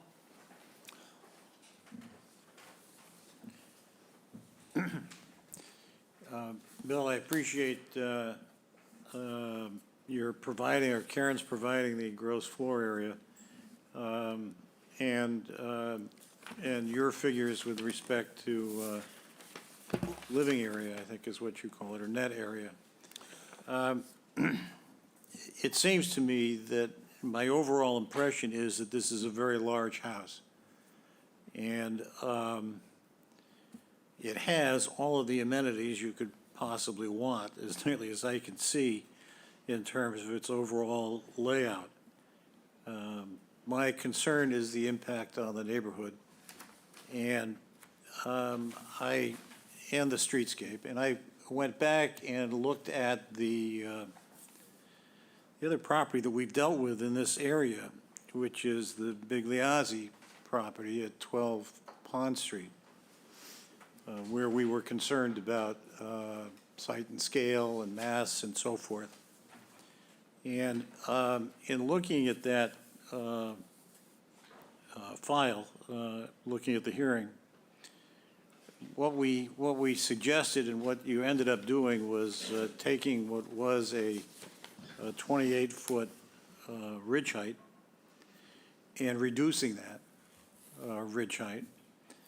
And in looking at the gross floor area, that gross floor area, I believe, is less than this by a substantial amount. And when you compared it to the property which was neighboring the Bigliazzi's, which I think was the Walters, you pointed out that square footage area was around 4,100 square feet. So I'm looking at this as being a very large house going into a spot which had a relatively small location. We've had a lot of input from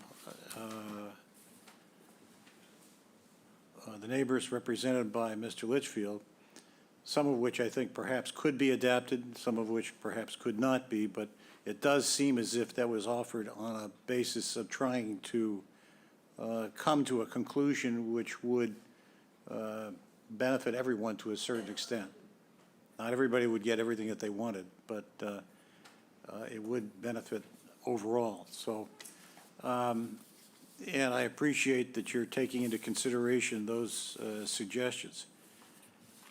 But my impression is that we're talking about a substantial intensification we're talking about a gross floor area that's going to be in excess of 7,000 square feet compared to what's existing there now.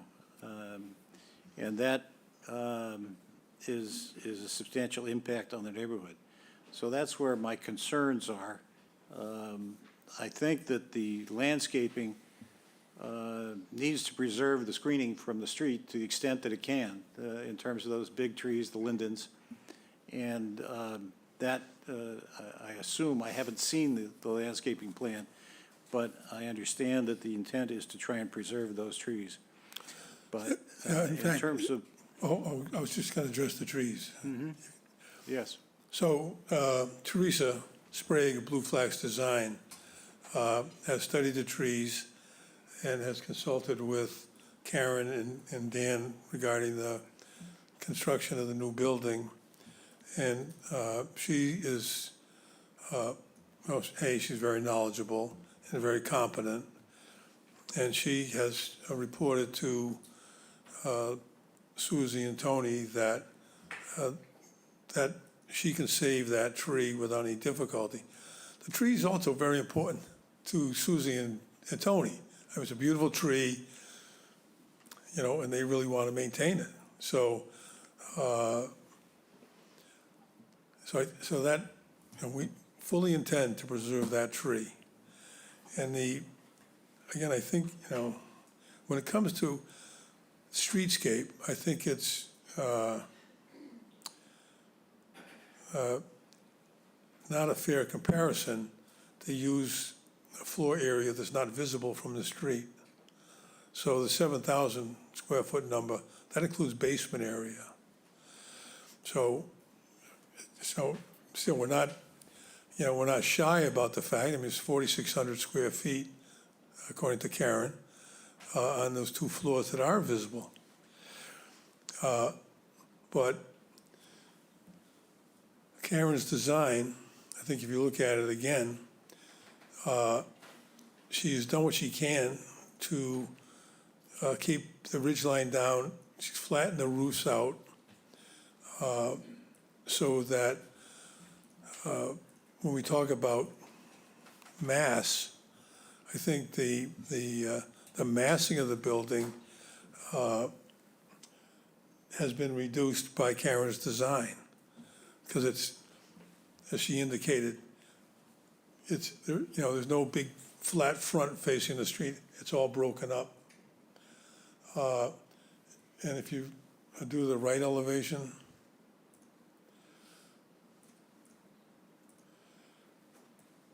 again, there's no big end facing. You have the ridge here over the garage and the end unit facing the Warren property. It's only 26 feet above the top of the foundation. So, and if you look at the other end, they have a sun porch with, it's only one story and they have a balcony on it, so people can go out and enjoy the view. So I think Karen's design has done a great deal to reduce that visual impact. The building's further back, and you have, because we don't do these models anymore because they got so expensive, but if you saw this as a 3D model, you would see that the two gable ends stick out a little bit. How many feet, Karen? Karen? 18 feet. So you have those two that project to the front, and then the main building is behind it. And so all those things break up the mass of the building so that, yes, it's, it's a big building, but, again, it's still, the footprint is still only 2,800 square feet. And we are a couple of feet, but for the grade plane, when you look at the building, it's a couple of feet below 30 feet above top of foundation, which is, sort of the standard measure. So we well, think that, as I said, it may well be that Karen could show us in a 3D presentation, not unlike she's done in some others, what it would look like in relationship to the other buildings there, which might be helpful. But, we started with a 28-foot ridge height for the Big Liazzi property and ended up reducing that. And I think came up with a design which accomplished what they were trying to accomplish, but also addressed some of the concerns that the board had. But those are my thoughts. Right, thank you. Dave Veach. Let's see. I'm just curious, I'm glad that the owners and all are concerned in wanting to save the linden tree and are proposing to move the building back from it, et cetera. I'm just curious, because I went back out there the other day, took a look, and I just wonder, with respect to the garage door on the other end of the garage that's proposed, so then, that to me would lead to say that you're gonna need a driveway from that. And, I look where those surface of those tree roots are, and I'm not sure, because I don't have the information of where what the grade level of the floor of the garage is, whether they're gonna be able to do that without covering over some of those roots, and whether they can do that. Now, I know that's not necessarily a zoning concern, but I just hope that they take a very close look at that proposal, because I would think that, I think it's a little curious to have a drive-through garage in the first place. And, I understand, some aspects of it that might be advantageous, but, I'm not sure, that's, Whatever her blue flags suggests probably in the landscape. Yeah, we think they're just going to be shell driveways. okay, but then you might be driving over the roots. So I think that Teresa from Blue Flax would advise us on how best to, I know when she spoke to conservation, she gave a nice report about what the steps they are gonna take to maintain both of those trees, Yeah. especially that one on the north side. So we would lean to her for any and all suggestions she had on how best to exit that garage to the right That's of what I'm way. seeking. You see, and I guess I would say, were this proposal to go forward, from my perspective, if it chose to not have that door on that end of the garage, I wouldn't have a problem with that at all. Because I think that, driving over it, just, I don't know, as opposed to backing out and driving next, I don't know. Speaking for Tony, Yeah. saving that tree, Susie's husband, Tony, saving that tree would be the number one thing on his priority. He's a avid bird And watcher, bird I carver, bird definitely lover. applaud that, because, it's an extraordinary So- tree, and they don't have to do, it's their tree, so I definitely applaud that. I'll be in big trouble if anything happens to that tree. Yeah. Karen, I'm just, it sounded like you answered, or at least had a different interpretation of the health department's questioning of the bunk room. Is that been resolved, or Jay, you could weigh in on that? Yeah, I'd love to weigh in, and I've never seen that scenario before, so I'm gonna have to vet that myself. Okay. If it's got a door between the main bedroom and the bunk room, I would think it would be a separate room. It meets the minimum area for a room per building code, 70 square feet. Yeah. Well, that'll have to get resolved one That will have to get resolved one way or another. Okay. And the one other thing I just wanted to say, the building height, Bill has said it's 28 feet from the top of foundation, but it's actually, the building height to the ridge is 29.75 feet. It's 3 inches under the maximum allowed by the bylaw.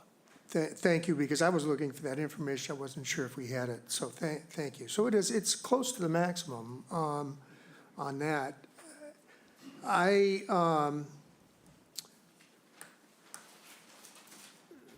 And the only thing, I'll save it for comments. No, I have no other questions, too. Paul? Oh, Mr. Chairman, what are your thoughts and concerns? I have no questions, thank you. Well, then can we have a, We'll go into deliberations. Paul, I'll move to close the hearing and move into deliberations. Dave Veach seconds. need a vote? Buck votes yes. Bill votes yes. All vote yes? I vote yes. Dave Veach votes yes. Okay, deliberations, we'll start with Bill. Yeah, the two criteria, obviously, that I have the biggest problems with are numbers 4 and 5. So while I don't, number 4, I don't see a negative impact on the natural environment, assuming that the tree can be saved. But to me, there's a significant impact on neighboring properties here. And it's one that really this plan doesn't address enough for me.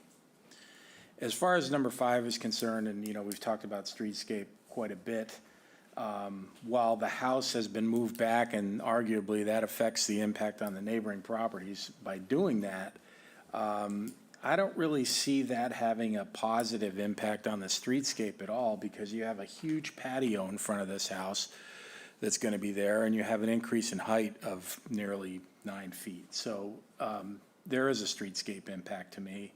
And along with the increase in the mass and the sighting, all told, I believe that this is substantially more detrimental to the neighborhood, and I'm going to be voting against the project as it stands right now. Paul?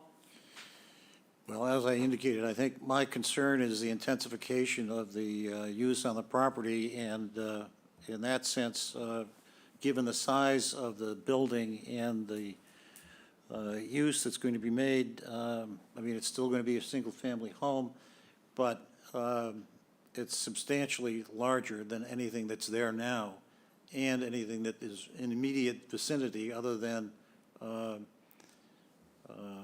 Elaine's home. And I think that as a result, I think the intensification is too large, and I think the streetscape is affected, the neighbors are affected dramatically. So my inclination is to say that it is substantially more detrimental to the neighborhood. Dave Veach? Well, let's see.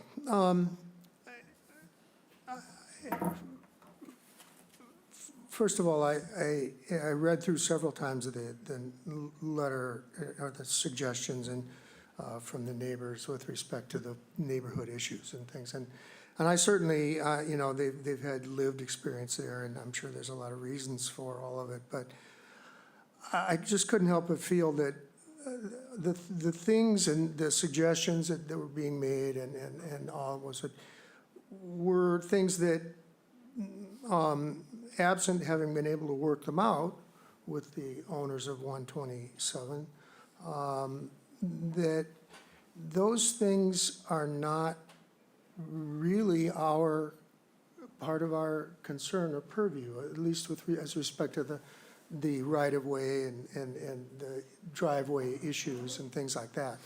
So I didn't see us as a reason to get involved in any of that, or I thought that those were issues that were aside from the things that we normally look at.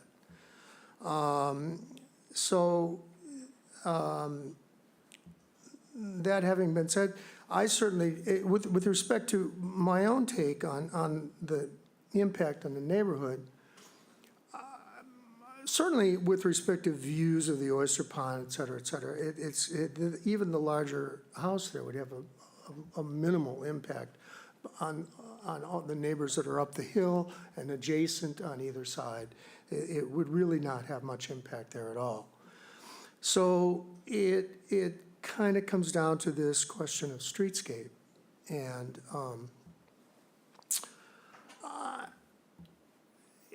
I've wrestled with it somewhat. We see proposals all the time that are replacements of houses. And generally, when houses are being replaced, they're being replaced with larger houses, by and large. And we see it all over town. And, I mean, I certainly, there is a part of me that understands the concerns of the people who are expressing concern for preservation and things like that. But ultimately, for us, it comes down to interpreting the laws that we operate under and looking at the criteria that we examine and looking at this question of substantial detriment to the neighborhood. And when I look at, and especially today, just earlier today, as I drove down Pond Street and onto Stage Harbor Road, and I just looked at the array of houses up there. And some of them up on Henshaw Drive, which have been there for a long time.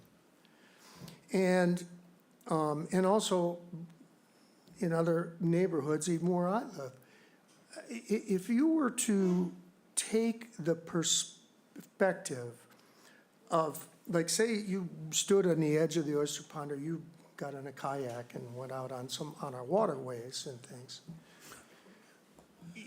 In the spirit of Peter Acton. In the spirit of Peter Acton, you would, a change that you would see has taken place in this town over a long period of time is, by and large, you would be looking at a lot more glass than was ever there in the older homes.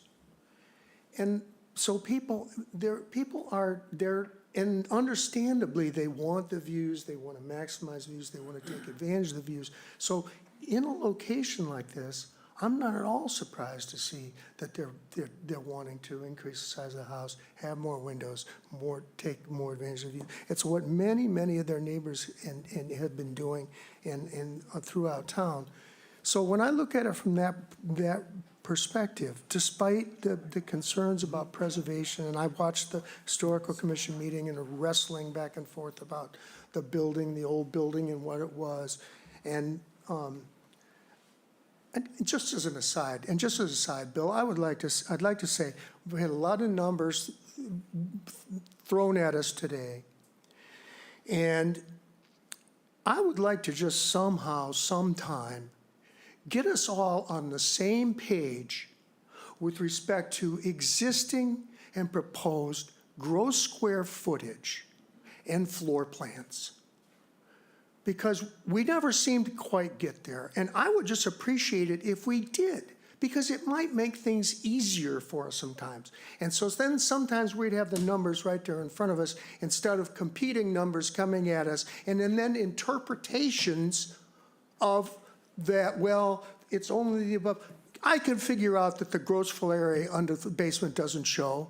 We can do that. We don't need things being presented to us parceled out like that. So I would really appreciate if more frequently, and I know you like to do the conditioned area numbers and things, and that's easier to pull off the assessor's records. And many times, just that sometimes it feels like we're being gamed somewhat. So, just to sound off. Dave, Now, Dave, you think I would game you? No, Me? Bill, I don't. I think you would present information to us in a way that you thought was best in your client's best interest is what you should be doing, but sometimes it's up to us to object and say. So all that having been said, in my little aside there,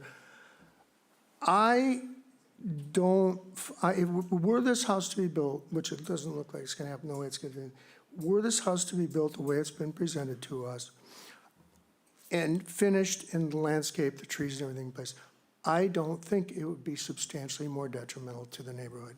Either for the views from across the pond down there or the neighbors' views, I don't think it would be substantially more detrimental. So that being said, I could support it. Thanks. Bob? So we've been talking about this for 2 hours. So I might have lost track of who said what, but I did make some notes. And I think it parallels what Mr. Semple was saying about the house around the corner on Pond Street. And I don't want to get down to specifics, but in our neighborhood, that house has probably bit my ear more than any other house in Chatham in the last 10 years. I heard about it this morning from somebody. I heard about it at a dinner party last night, and both of them were negative comments. And as Mr. Semple said, it was a smaller house. And I think I remember specifically hearing that somebody wanted to have a 9-foot ceiling in their basement for their exercise room. And they solved the problem by dropping the ridge. And now you have something that a lot of people have told me personally. That's the biggest mistake they saw the zoning board make in a while. So I want to say, and I believe the attorney and the architect for that home are in the room tonight. And when I hear a mistake, and I see a mistake, and I hear about a mistake, I guess you'd have to say, in hindsight, that house is detrimental to the neighborhood. This one around the corner, I think that was the comment I heard. So I'm very concerned about that. And my real thought is, we're talking about streetscape, and we're talking about a small cottage right now. I think we're talking about maybe something that was a garden shed at one time, or an auxiliary building. Probably wasn't even a livable structure. And now somebody wants to put in a house that they worked very hard to keep the height as low as they did. My thought on that is they went 3 more inches and they'd be over maximum. They didn't have to work very hard. They went to the maximum and then came down 2 or 3 inches. So I wasn't persuaded by that argument. I wasn't persuaded by comparing it to the old Roseacre Inn house, because as somebody said, that's 240 feet from the street. And the houses up on Henshaw, they must be 500 feet from Stage Harbor. So when you take a monstrosity and you move it back a quarter mile, it's not as in your face. So something that's 40 feet from the street, or 50 or 30 or whatever, I think it says 40, but we did hear that, well, from the pavement, it's 50 feet. It's 63 from the lot line. Thank you. I think this house is going to have a big effect on streetscape. And the fact that we couldn't get any numbers on the cubic feet, from my perspective, we can talk about all the square footage numbers that the previous speaker was talking about. We all got to get on the same page. You just tell me the cubic feet, and I'm all set. I think you're getting a humongous house. I think that this house is going to be negative. I think if it was built, and I hope there'll be a chance for a reconsideration of a better design. If it was built, it would be a bigger mistake than the house around the corner. I won't be supporting it. You know, it's interesting that both Buck and Paul mentioned the Bigliazzi house. I drive by it all the time, and I say, why? Why did you allow that to happen? Well, we pushed you. We pushed them into it. That's what we did. Because, and then it turned out the gentleman needed 9 feet in the basement. Okay. I mean, the house is terrible, I think. And we pushed him to it. It was a mistake. Anyway, let's talk about Mr. Riley's current thing here. Is it substantially more detrimental to the neighborhood than what's there now. And it's been reiterated, the mass of it, the size of it, it is substantially more detrimental. And I won't go into any more than that, because it's already been said, so I will be voting no also. Mr. Riley? We'd like to withdraw without, no, not withdraw. Let's have a 1-month continuance, if we could. Actually, well, how about first meeting in May? Our first meeting in May is actually May 25th, I believe, because town election would be the first or the second Thursday in May, so it would be the fourth Thursday. But you're already filling up April, right? I have one already on the agenda for April 13th. We also have the April 27th meeting.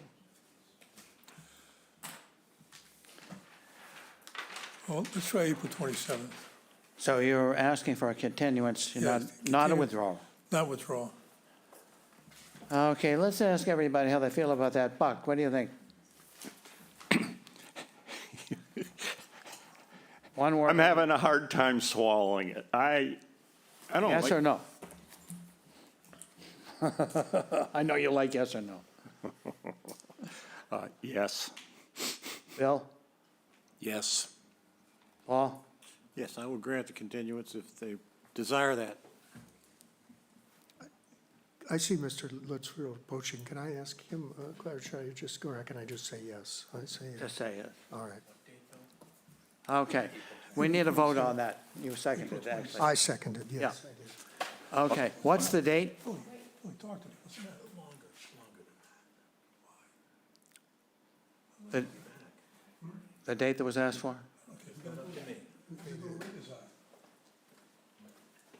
What was the date you asked for? April 27th. Can I consult with my architect for a minute? Yes. Karen? Karen?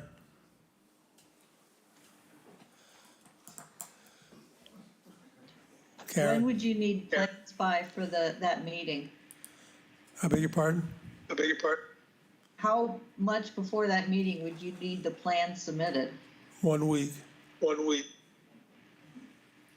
Our rules and regulations state that any continued hearing, we need to have all the materials provided to the board not less than 1 week prior to the hearing.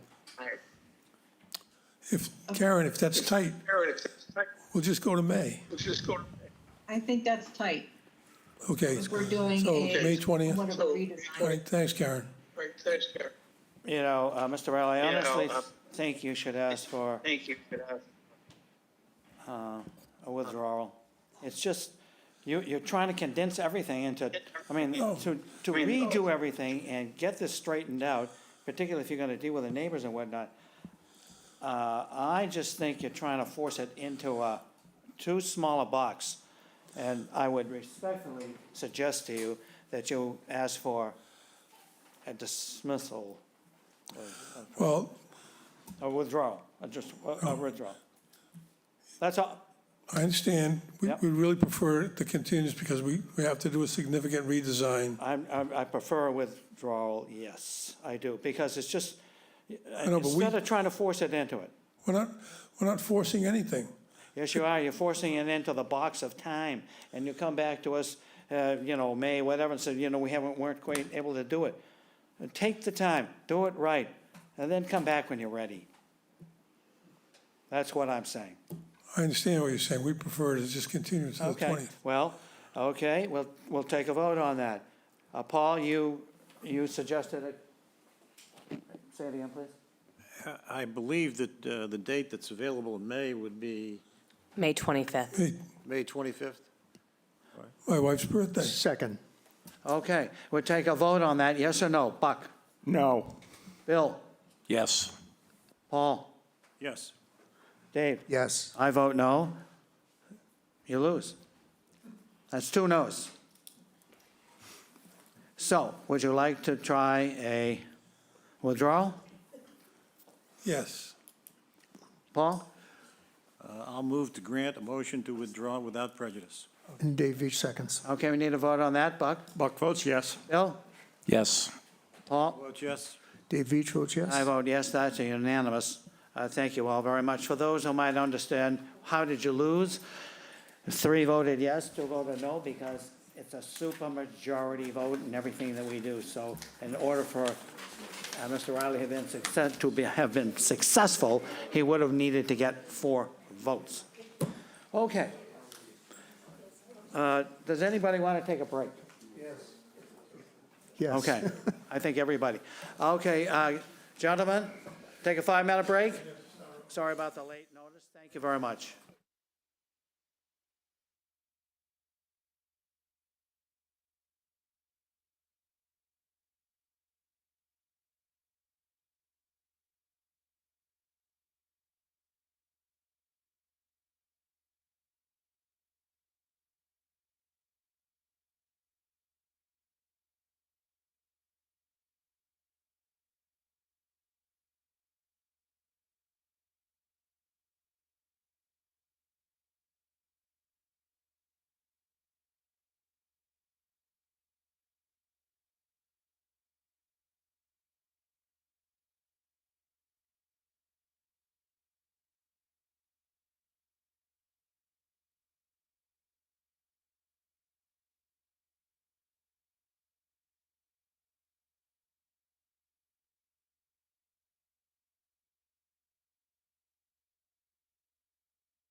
Okay, everybody, we're back in session. Thank you.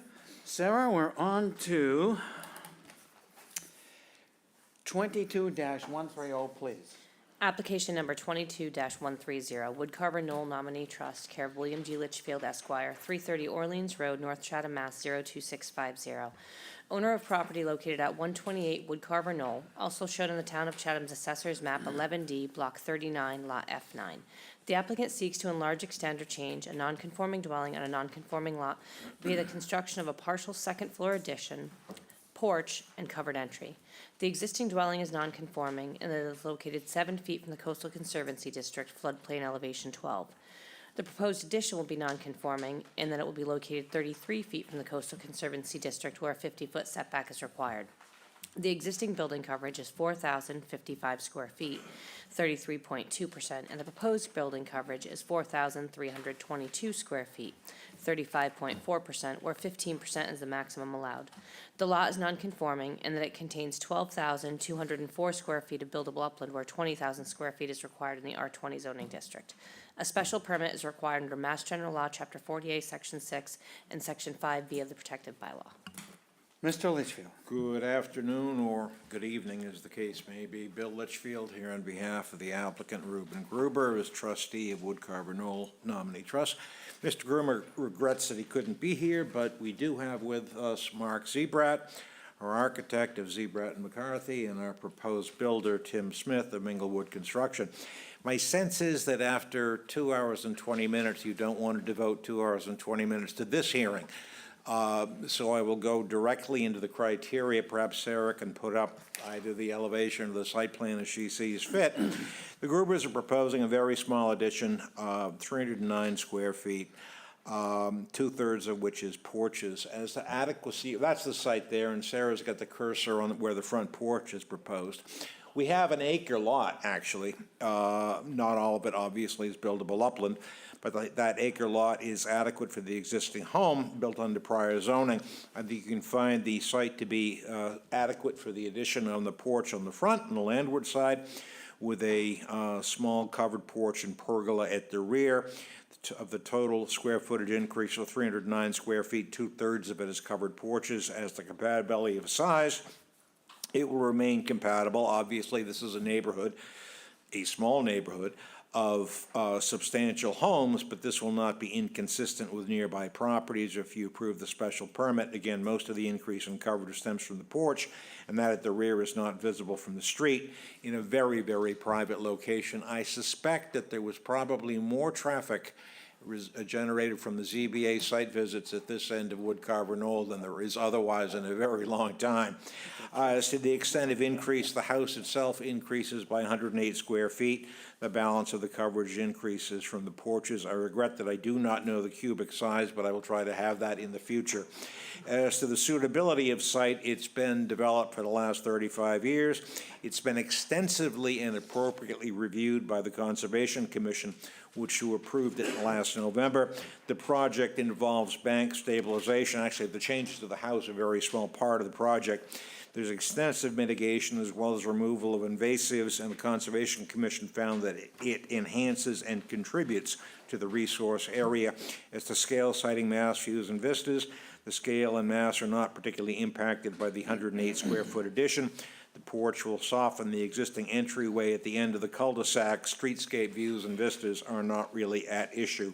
There's no change in the compatibility of use. The health agent has reviewed the plans and has no concerns. The question, as you know, is whether the proposed entryway addition with a porch and a smaller porch and pergola at the rear are substantially more detrimental to the neighborhood.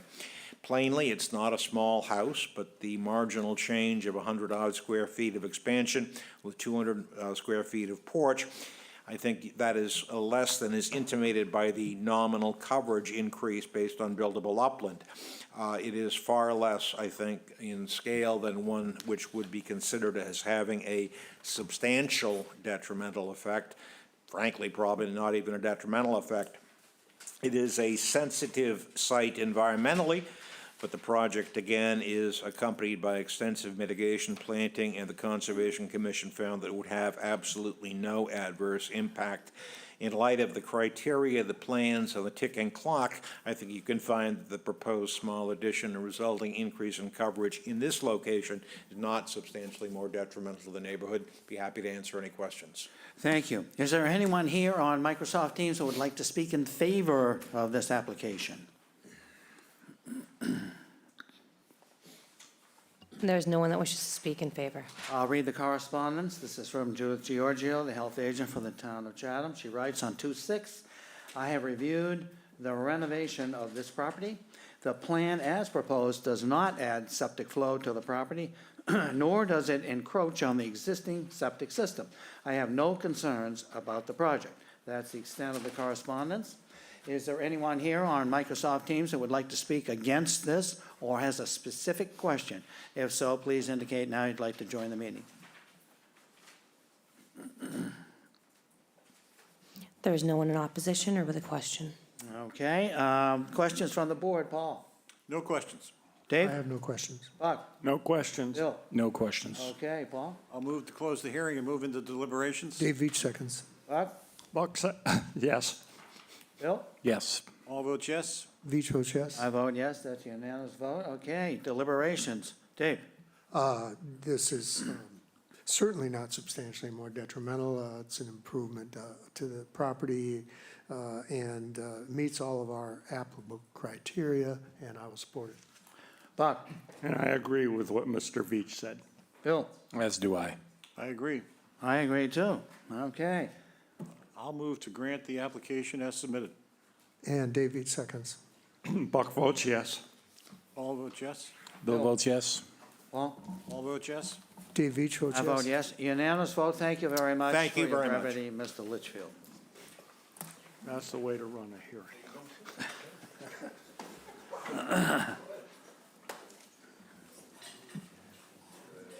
For those of you who are disappointed that one didn't take as long as the first one, I apologize very much.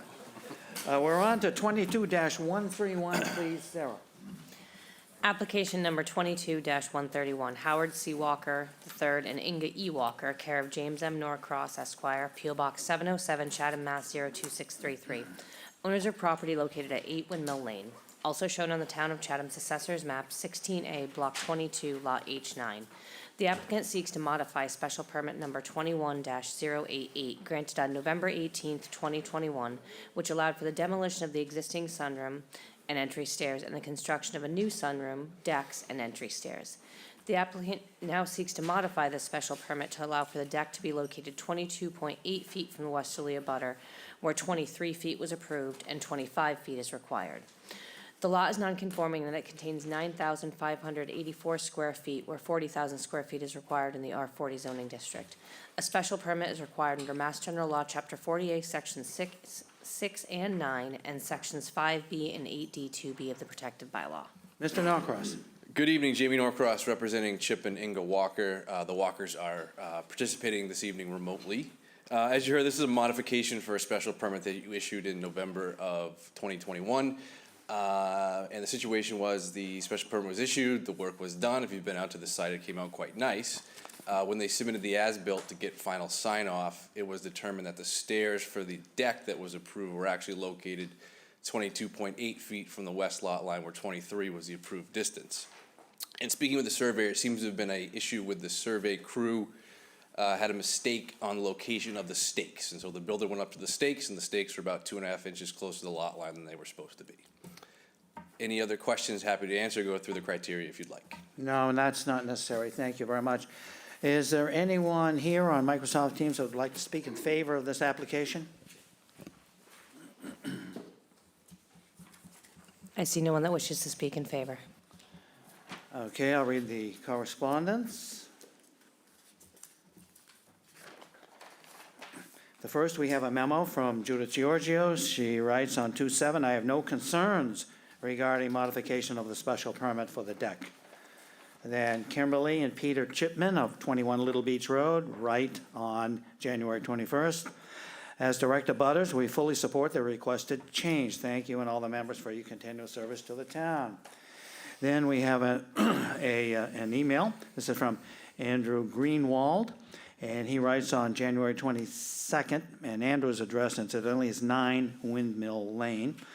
I understand the Walkers require a special permit for the completion of their project. I wanted to confirm for you that we are completely supportive as direct abutters of their property. It really looks great and is additive to the neighborhood. And that's the fully content of our correspondence. So, is there anyone here on the Microsoft Teams that has a specific question or wants to speak against it? Please indicate you'd like to enter the conversation.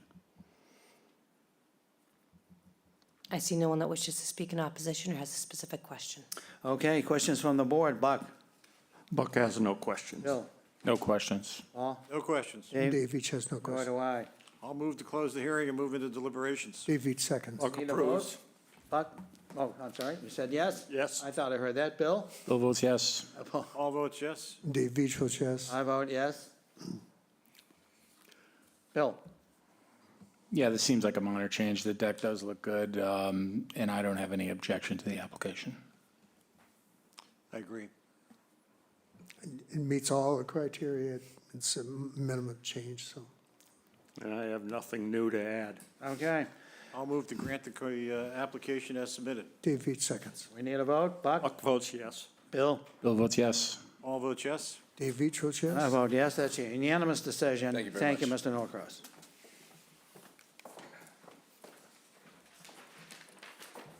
Sarah, 23-001. Application number 23-001, Robert Fogel and Ellen Mahoney, care of James McGrath, 259 Queen Anne Road, Harwich, Mass. 02645. Owners of property located at 9 Power Lane, also shown on the Town of Chatham's Assessors Map 9K, Block 18, Lot LP9.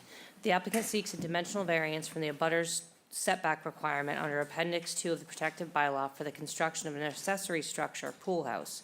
The pool house was installed 22 feet from the southerly abutter where a 25-foot setback is required. The lot contains 20,535 square feet in the R60 zoning district. A dimensional variance is required under Mass General Law, Chapter 48, Section 10, and Section 8D2C of the Chatham Protective Bylaw. Mr. McGrath? Good evening, Jamie McGrath from Pine Harbor Wood Products here on behalf of the Fogels, or actually on behalf of myself, I should say, because the Fogels did not make this mistake. I thought I'd have another hour to practice my, whereas I'm not an attorney here, to practice my speech. Here respectfully request a dimensional variance for an existing pool shed that we have inadvertently built approximately 3 feet too close to the property line. Brief synopsis of the situation is last year, we applied for and received a building permit for said pool shed. There was a proposed site plan professionally drawn and created, submitted with our application, and the site, this goes in conjunction with an in-ground pool that was built, which I think you actually heard about or last meeting. So the site was professionally staked, and then when the pool was installed, there was if we want to see the proposed and the as-built, the proposed might help us a little bit more. Sarah, if that's available. I don't know how you use this thing. Proposed pool.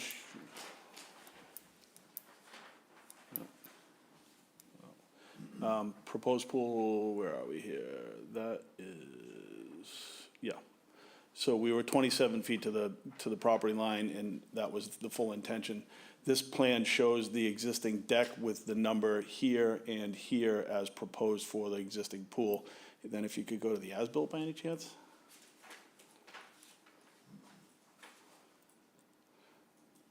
What happened was the number here, these two steps, if you looked at the plan prior to this, were not here on the deck as on the proposed plan.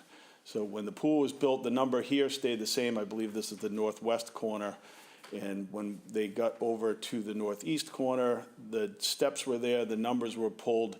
This pulled the pool approximately 16 inches further from the deck than originally proposed. what happened with us, obviously, the pool here was very much closer, 3 or 4 inches closer, but as we projected out 26 feet and the angle of the pool changed, skewed somewhat to this back property line, when we went from essentially this point being 3 or 4 inches, but we extended this line out about 26 feet from the edge of the pool, we became 3 feet too close to the property line, which was obviously our mistake. The site was staked professionally at one point. Things got, when they dug the pool, the stakes got removed. We pulled all of our dimensions off the existing swimming pool after it was in the ground. And we certainly went through our, I guess, professional protocol to do this, because we did know that it was going to be relatively close. We thought we had a foot to spare there, so we did not restake the property because we assumed that the pool was, and I'm not putting the pool people in under the bus here necessarily, but all of our measurements were pulled from the pool.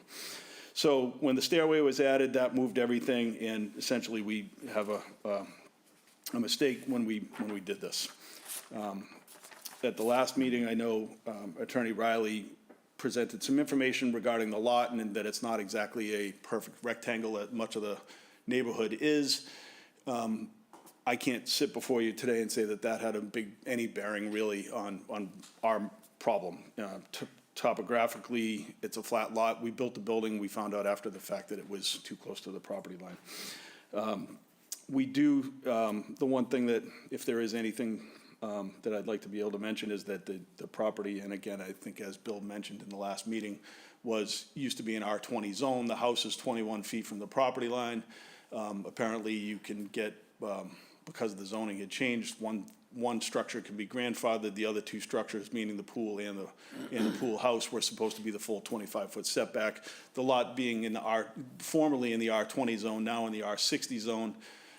Most of the buildings, homes, and some of the outbuildings in the existing neighborhood are located 15 foot would have been the old setback. So there are many homes and outbuildings and that sort of thing within this neighborhood that are closer even than our 22-foot for the pool shed.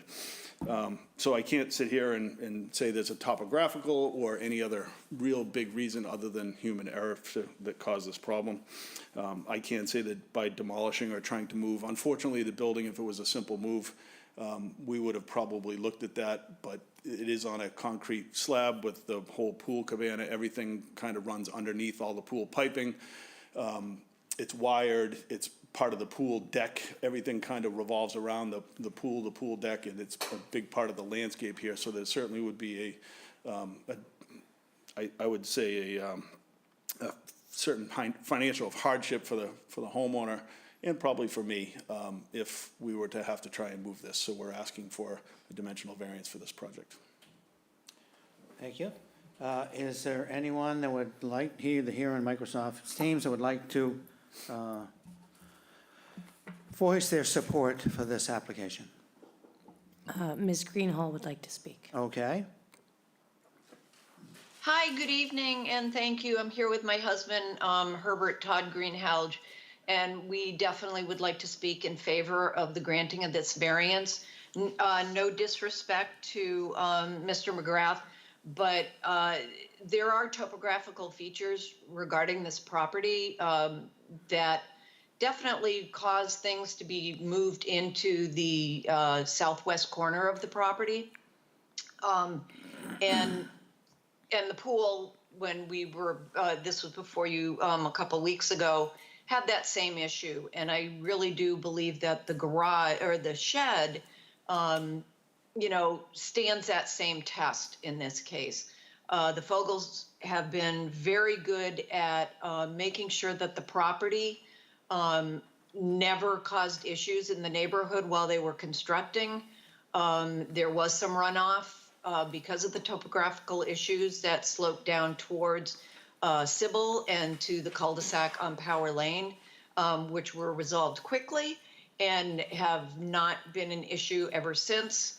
I think any changes that would occur on the property if the variance was not granted would be a financial hardship, but also a hardship to the property as a whole and potentially to the neighborhood, in that Sybil and Power Lane could be impacted negatively if the ground had to be disturbed. Thank you. Is there anyone else who would like to speak in favor of this application? I see no one else that wishes to speak in favor.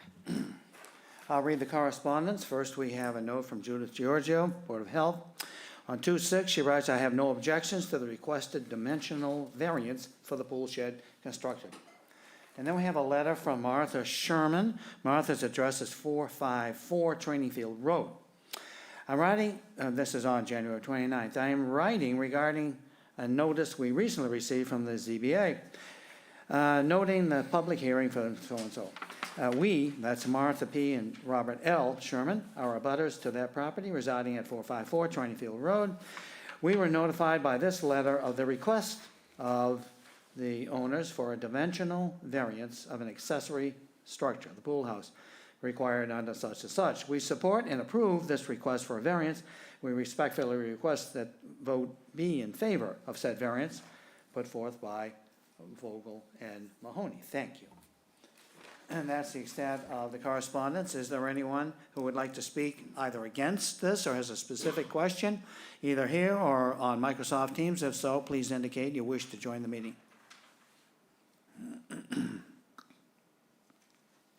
There's no one that wishes to speak in opposition or has a question. Okay, then we'll go into questions from the board. How about, no, I called on you at the beginning last time. No questions.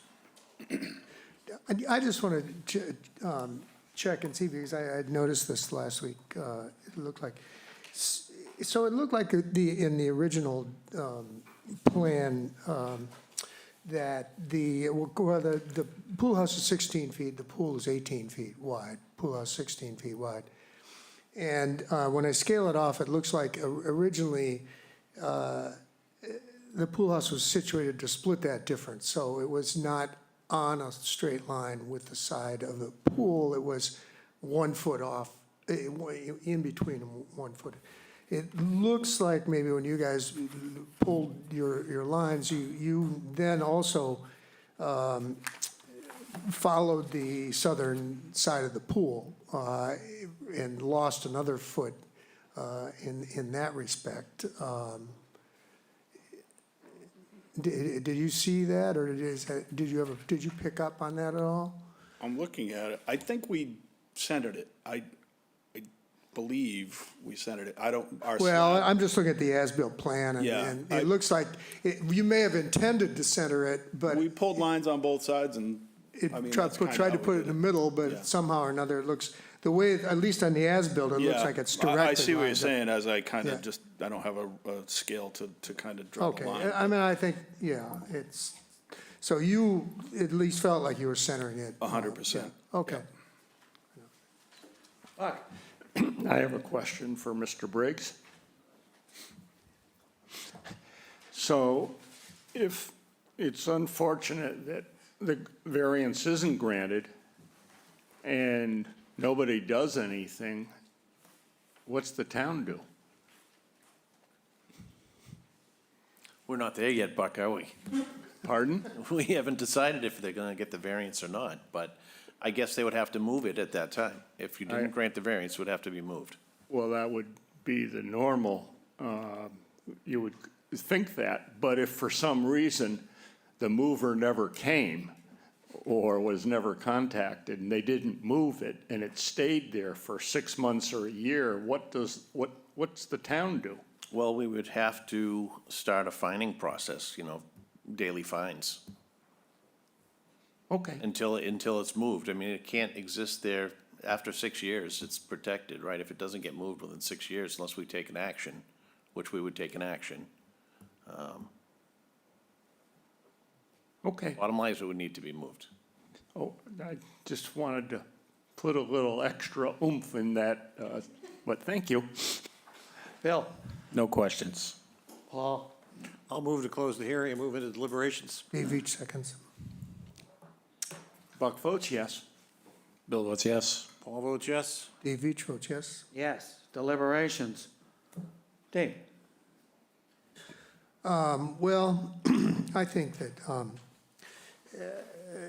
as I said, Mr. Riley last week presented some arguments for how this met the criteria that, perhaps a little thin, but I felt like it could work for me. And combined with what Mrs. Green-Halch had to say with respect to, I can find that at this point, the pool house meets the criteria for a variance, and there certainly would be a hardship were they had to have to move it. And at this point in the process, especially given how we're this far along, I don't feel certainly I would not want to now say, nah, you worked off the pool and stuff, and everybody was proceeding in good faith. A mistake was made. I think that if the sidelines had been staked and those stakes had been removed at some point, that was a risky thing, and the risk certainly looks much clearer in hindsight now. But I don't think it's appropriate to punish Mr. McGrath at this point, so I can grant the variance. Buck? Well, we do have some criteria, and with all due respect, I don't think your request meets it, and I would have to not support granting a variance. Bill? Well, I think it's similar to the pool that, that we approved last time. And, I actually, when I read the variance criteria, it certainly would be a substantial hardship, a financial one, to have to move that shed. It's not a simple shed to move with everything else that has to be relocated if it was. Yeah, I just, it seems like it was a simple mistake. I do believe that it does meet number one, given, the pulling of the dimension from the steps of the deck, that could have created a problem. It was a mistake, but to penalize the owners further, I think, is not necessary, and I will support the variance request. Paul? I appreciate the honesty of the builder in approaching us, and I think that's helpful. It's not intentional, and I think the support of the neighbor is significant because we're dealing with a setback issue. So I think on that basis, and given the configuration of the lot, which we discussed at our prior meeting a couple of weeks ago, I would agree that variance is authorized. Well, from my standpoint, I wasn't here for the pool, so this is fresh to me. You can't manufacture your own hardship, and that's what's happened here. For whatever reason, and you explained why you didn't go there, you didn't do this, that court cases have ruled that if you cause something, that's not a hardship. So I'll be voting no. Could I ask for a continuance just in case I could talk to council and see if there's anything that they could do? It seemed to help Mr. Riley, obviously, with the pool situation. I know it's a different application. We were supposed to be on that application and try to fight this battle together, so to speak, but I don't think the pool contractor had put his application in prior to hiring Mr. Riley, and we didn't get a chance to be on that application and be advertised appropriately, is I believe, because we were asked to specifically put our own application in, and I'm assuming that may have been the reason for that. So other than, taking the vote, I'd like to see if I could speak to council and see if there's any particular reason where one would be approved and maybe I'm not using, as not being an attorney, that I'm not approaching this the right way. What date do you have? How much time do you believe you'll need? I think Mr. Riley, if I was to choose him, which I think I would certainly up the speed on this, as he called my office today and I think was wondering if he was supposed to be representing me, but we hadn't had that discussion. So I don't think it would take too long, so whatever your schedule is, I would think that we could maybe be the next available. If, with the consent of the board, he could be the fifth application on February 23rd, because we only have 4 that day. Okay, good. All right, we need to vote on that, and this is a continuance I'd be willing to give. I'll move to grant the requested continuance to February 23rd, 2023. And Dave Veach seconds. Okay, Buck? And Buck votes no. Bill? Yes. Paul votes yes. I vote yes. Dave Veach votes yes. Okay, we'll see you on the 23rd, or you might send us a letter withdrawing. Thank you. Okay, Sarah, I think we've staggered to the finish line here with 22-118, please. Application number 22-118, Linda and Brian Minor, care of Brian Minor, 671 Orleans Road, North Chatham, Mass. 02650. Owners of property located at 671 Orleans Road, also shown on the Town of Chatham's Assessor's Map 12I, Block 12, Lot 4. The applicant seeks to enlarge, extend, or change a non-conforming guest house on a non-conforming lot via the demolition of the existing guest house and the construction of a new dwelling. The existing guest house is non-conforming in that it is located 21.1 feet from the westerly abutter. The proposed dwelling will be non-conforming in that it will be located 21.4 feet from the westerly abutter where a 25-foot setback is required. If approved, the existing dwelling will be changed to the guest house and the new structure will become the primary dwelling on the property. The existing building coverage is 1,858 square feet, 4.6%, and the proposed building coverage is 3,668 square feet, 9.1%, where 10% is the maximum allowed. The lot contains 40,108 square feet in the R40 zoning district. A special permit is required under Mass General Law, Chapter 40A, Section 6, and Section 5B of the Chatham Protective Bylaw. This was continued from January 12th and January 26th, 2023. Mr. and Mrs. Minor, welcome. The floor is yours. That would be Brian and Linda staggering to the finish line. Thanks for having us. Linda and I have been owners of 671 Orleans Road for 10 years. Coincidentally, in 2013, we came to the ZBA for a special permit, which was granted, and there are some familiar faces around the table, at least fingerprints on the old special permit. A neighbor at that time wrote in support of that project and had the vision to anticipate future special permits would be needed. I kept the original letter, it was really, really good. We were in heavy demo, renovation, restoration mode of the 1830 antique house at the time, and I honestly thought his vision was like living on another planet. I couldn't see down the road that far. I was wrong, he was right, you know, here we are tonight. In the course of our presentation, there's a large packet that's in front of you. I'm going to refer to 3 pages this afternoon or this evening. We're prepared to discuss any questions you might have about the project, even if it's outside of the 3 pages that we choose to focus in on. And please interrupt. I know you have a protocol for listening and question asking, but let's make this fun and get through it. No, we'll let you finish first. Linda and I will each take about an hour, and then we'll get there. It'll be a lot less than that. So I'd like to start with the site plan. I think it's the last document in your packet if you're looking for it. Just to orient,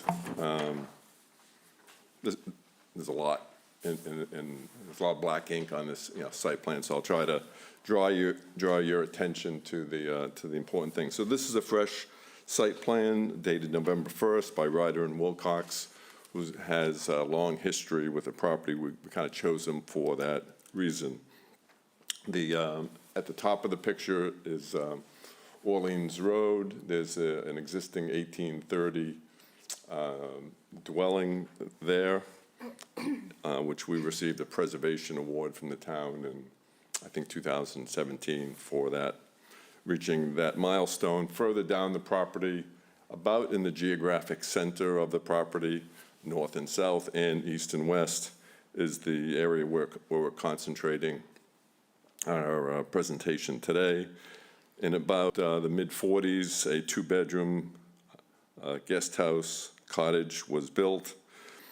At that time, there was no principal dwelling guest house relationship as it exists today, and so that's kind of one of the features of zoning that we've only come to learn about recently. Today, as we've said, we've always had more land behind the cottage than we had from the cottage to the street. And our long-term vision of the property 10 years ago was, at the right time, under the right circumstances, we would make a move like we're moving towards today. Off to the right-hand side of this site plan, there's lots of facts and figures there. We're about 4.6% coverage today. That's under the existing bank. Thank you for the hand on the screen there, Sarah. And so I would note that the line that says guest house, 511 square feet, is what we're proposing to take away. And then if you just slide down to the three-bedroom dwelling under proposed, that's the new residence that we're going to build. That's 1,632 feet. So there's about a plus 1,100 square feet change, replacing the existing guest house. I would just finish this section by going down to the zoning compliance table down there. It's pretty big. I'll focus on the setback line. The abutter setbacks are 25 feet. The existing guest house on the western property line is 21.1 feet away from the property line, and we're proposing the new building to be 21.4. That existing guest house is non-conforming today, and so we've worked hard to create a building on a bowling alley-shaped, dimensionally challenged lot that really rode in the middle, north and south, and east and west, and still design something to meet all of our needs and meet or reduce the existing nonconformity. And I think we've done all that. The building height, which we did not back into, it's really a fact of the matter, is calculated at 29.8 feet, and there's a grade plane document in your package from Ryder and Wilcox that backs all that up. I would just kind of, I'm not planning to go in detail into any of the architectural drawings and elevations, but I would say we've worked hard over the last 4 years with different combinations and styles and how to use the property, and I think we've really kind of nailed it at this point and come up with something that really works all around. I will say just a word about coverage before Linda joins in here. The legal notice in the site plan shows 9.1% of the 40,000 square foot lot. The proposed section there shows a 689 square foot garage that does not exist. And it's shown on the site plan down at the bottom where the hand is there. And the reason we left it on the plan and left it in the proposed is that that idea originated a couple of years ago. A neighbor was going to be doing demolition. I was going to move the garage across the street, drop it on a new foundation. I thought that was kind of a win-win in a couple of different ways. They pumped the brakes. They aborted their plan. And so I still like the idea of a garage on the property, and so since it's been permitted, at least a foundation permit is still open for that, even though even though it's a by right, fits nicely on the property there. It's not really part of today's hearing, but I thought it would have been disingenuous for us to take it off the site plan just for the purposes of today's presentation. So we're just trying to be transparent with that. So that's my remarks about coverage. Linda's going to talk briefly about a page in your document, a page in the packet that kind of does a visual of what we're proposing to do and how it lays out. I think the title of the document it starts off with adapted from. It might be page 6 in your packet. Yes, that's the document, Sarah. Thank you. Hi, everybody, thank you. So the top left, I'll make sure I'm saying this right. The top left picture under 2007 is the existing today. I have this right, yeah, the existing today of the farmhouse with the second floor, the first and second floor. The second floor has sort of a galley bedroom where you have to walk through one to get to the next kind of 3-bedroom situation. The cottage down below is also the other 2-bedroom. What we're looking to do in taking down the cottage is to make the existing guest house a primary residence and the existing the proposed building, the primary residence, and the existing farmhouse, the guest house. I say that right? Yeah, I think I did. So that's just showing the floor plan of the existing.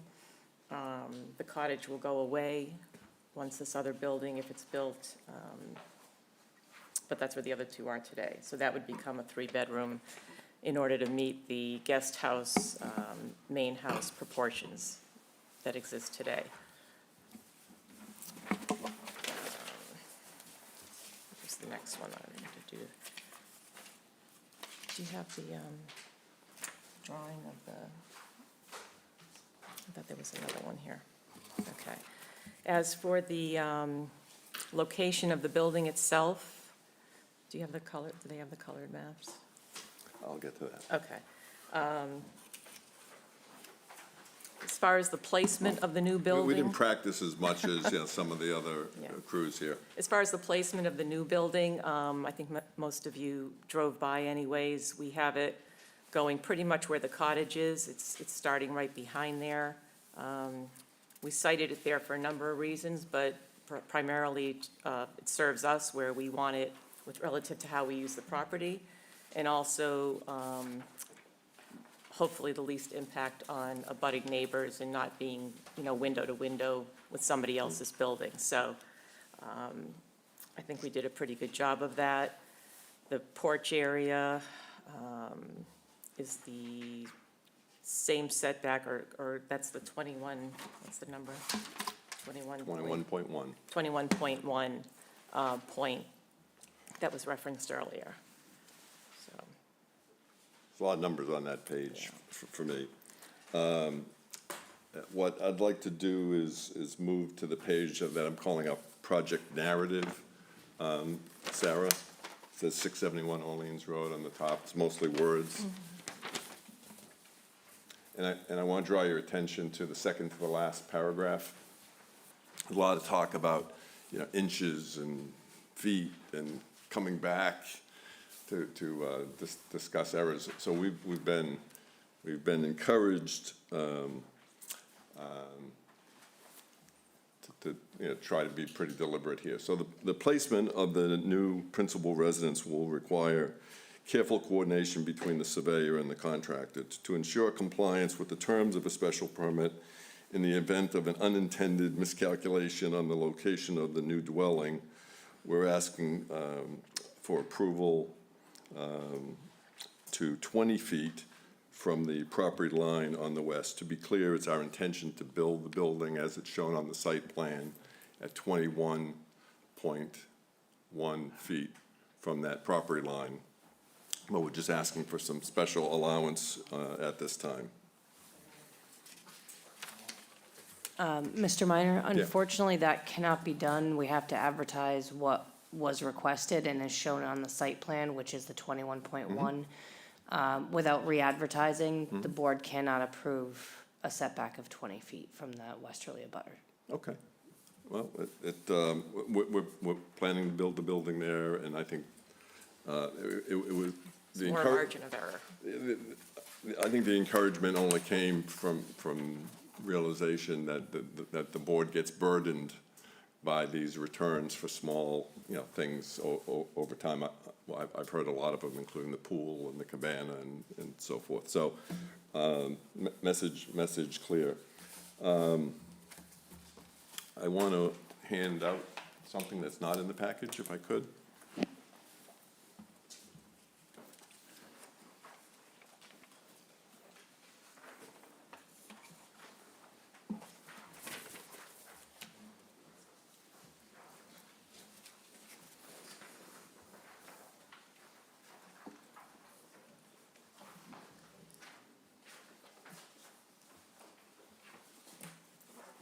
This is what I was looking for before. Yeah, okay. We're doing this to share what we believe is some important context for your deliberation on this application. The document I'm handing out is two-sided, and I'd like to direct your attention to the page with the black rectangle in the text at the bottom. This is for illustration only. It's not a certified plan. What I'd say here is that prior to 1984, 671 Orleans Road was a much larger piece of property, which was subsequently subdivided into 2 lots. In 2013, we purchased 671 Orleans Road from the sellers. That's shown as the blue area, and the green box is my attempt to indicate and illustrate where the new building will be built. And you can see through, that's transparent enough, you can see it. That was a sincere attempt to put the building in the right place. So we bought the what's shaded blue there. We also acquired an easement, which was contingent on the purchase of the blue shaded real estate. So it was a package. And the easement was granted by the owner of 675 Orleans Road, along with other restrictions on the servient land, to allow full access to this narrow and deep property. I think now is the right time to emphasize that the scope of the application, the work we're proposing, is 100% compatible with our property and title rights. On the back of the same sheet, I've highlighted in green 6 properties owned by our neighbors and friends who have written in support of this project or who will appear today. 3 on the west side, Mike and Jill DeSabato, Bob Piper, and Eileen Auer, who's in the room with us tonight. And then on the east side is 3 more lots. Pat Dolan at 665 Orleans Road, who's been there since 1960. Bonnie DeBlay and Patty McCulley, 659. And Bill and Sue Daly, who purchased in 2020, 661 and 663. So again, this is an illustration attempt to show we've got a lot of support surrounding us on both sides, and we think we have a good plan. So let me go to the criteria and try to wrap this up, land the plane, if we will. Adequacy of the size of the site, including but not limited to maximum lot or building coverage and setbacks. I think we check all of the boxes for a non-conforming lot with 2 non-conforming buildings today. And so we're working within the existing footprint and constraints. Second criteria is compatibility of the size of the proposed structure with neighboring properties. You probably know better than I, but there are a lot of multi-house lots in our area right around us. That would include 640 Orleans Road, owned by Howdy Emery, 643 Orleans Road, Larry Lepard, 663, 668, and others. So what is in existence here already is very common in the area. Third criteria is the extent of the proposed increase in non-conforming nature of the structure. There is no increase. Suitability of the site, I won't read all the language. I think you know what it is. I think the suitability of the site was really determined long ago. It was determined in the 40s when the second residence was built.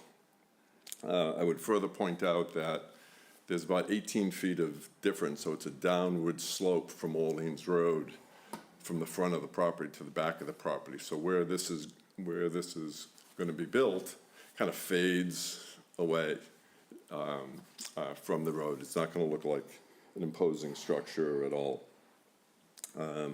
Linda will finish the last few criteria, and then we'll be done. As far as impact of scale, sighting and mass on the neighborhood, visual character, including views and vistas. I think it's in scale with not only the property, but the neighborhood itself. It is an old farmhouse, so we try to make it look a little bit more like a barn than another subdivision house or a McMansion, as was earlier mentioned. Compatibility of use, it's still residential. Sewage, we have an existing Title V, so again, what we're asking for is to switch the bedrooms in the two buildings, but it's still a 5-bedroom. There's no additional bedrooms being added. Impact on traffic flow and safety, none there. Noise and litter, again, I don't think there's any relevance there. Adequacy of utilities and other public services, adequate, available. We're looking for different options. Visual impact on the neighborhood. It won't be seen from the street, but again, as far as the neighborhood goes, you know, there's still a lot of land around all of us. There's no immediate building that someone's going to be looking out their bedroom and into this one. And the floodplain is just not applicable in this situation, so. That's all she wrote. That's all we got. Thank you. Thank you. Is there anyone here or on Microsoft Teams that would like to speak in favor of this application? If so, please indicate now. The lady in the back of the room.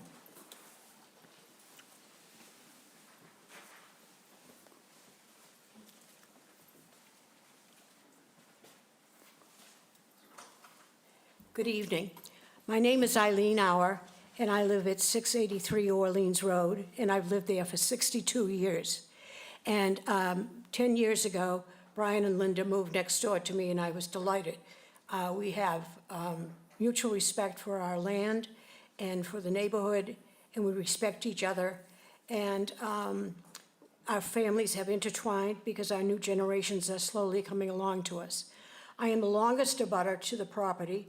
My property goes beyond, as you can see on the map. I start at the very beginning and I go down 700 feet to the back.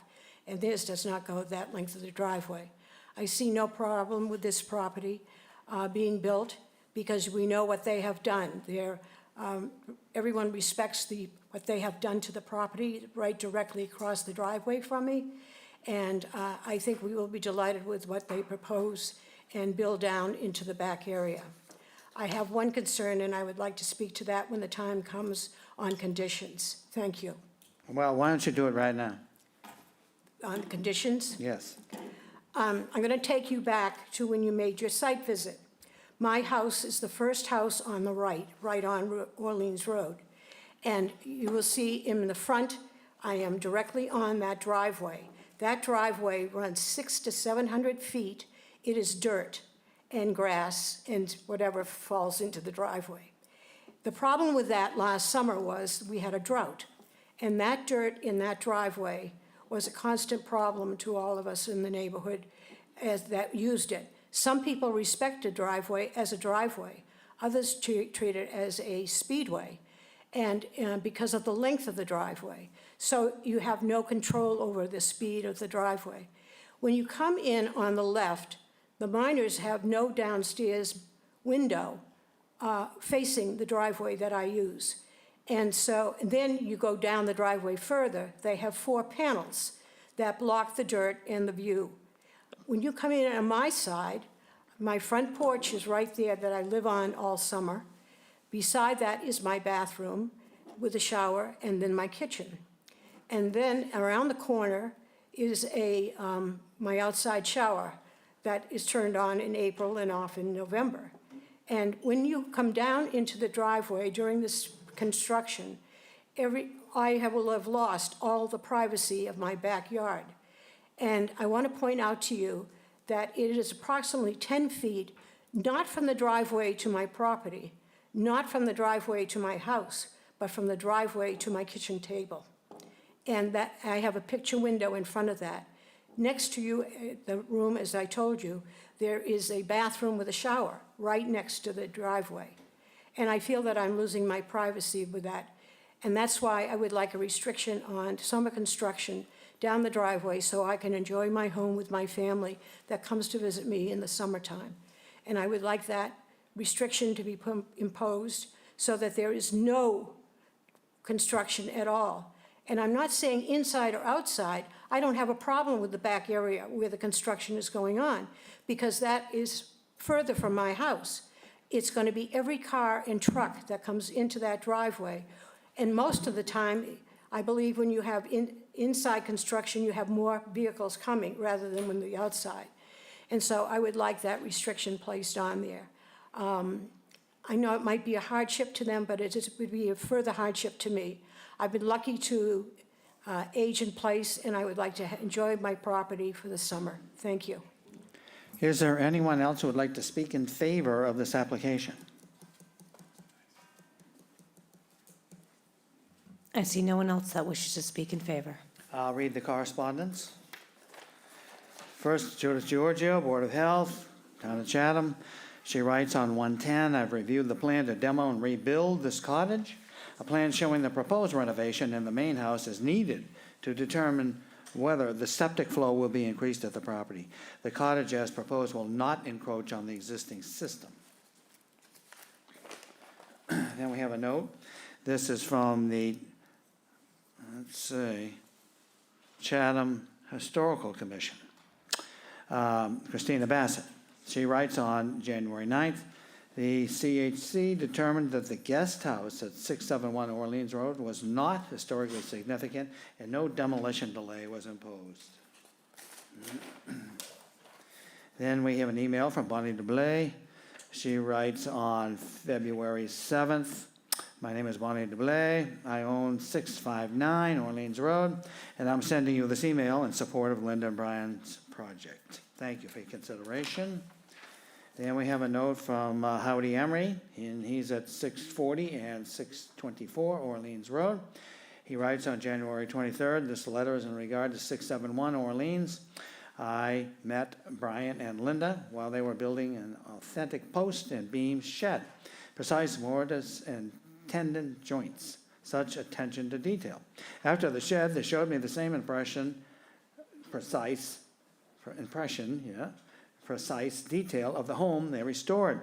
I am certain anything Brian and Linda will build will be architecturally complement traditional Cape Cod and will receive the same attention to detail.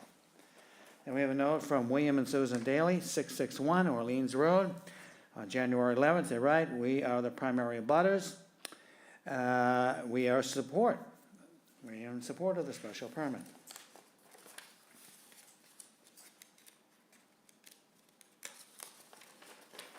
Then we have a note. This is from Patricia Dolan. She writes on January 3rd, I own the abutting land at 665 Orleans Road. I have no objection. If the new dwelling is built, the coverage on the lot will still be below the area allowed. In terms of setback, the new building will be further from the boundary than the existing guest house. The special permit will allow an extension of the existing nonconformity, and there will be no substantial detriment to the neighborhood. Therefore, I support granting the special permit. Then we have an email from Bob Piper. He writes on January 4th, I am Bob Piper, a nearby neighbor. Our property is 693 Orleans Road. My family has been there since 1977. I admire the updates that have been made to the current building at 671 and have reviewed Brian's plans for a new building and support moving forward with the project. Then we have an email. This is from Michael Di Sabato, 689 Orleans Road. He writes on January 4th, hello, I'm writing to show support for Linda and Brian's project. Thank you, and that's it. Is there anybody in the audience or on Microsoft Teams that wishes to either speak against this application or has a specific question? If so, please indicate now. The gentleman over here. Yes, please.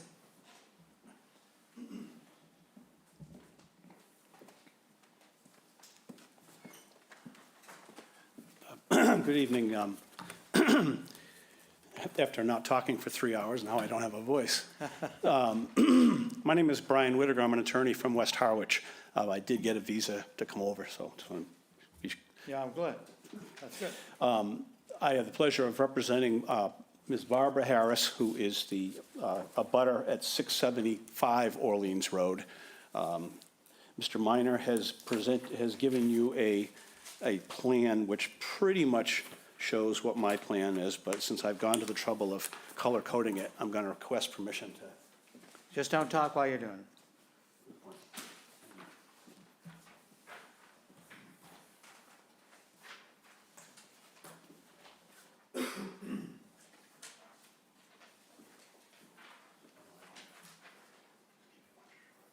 That's all right. Thank you.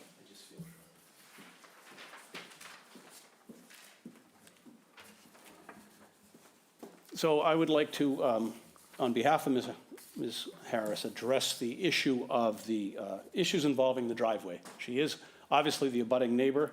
She is the owner of the property listed at 675, and for your convenience is yellow on the chart. And the minors obviously are in 671, which is blue on the chart. Very briefly, bit of history.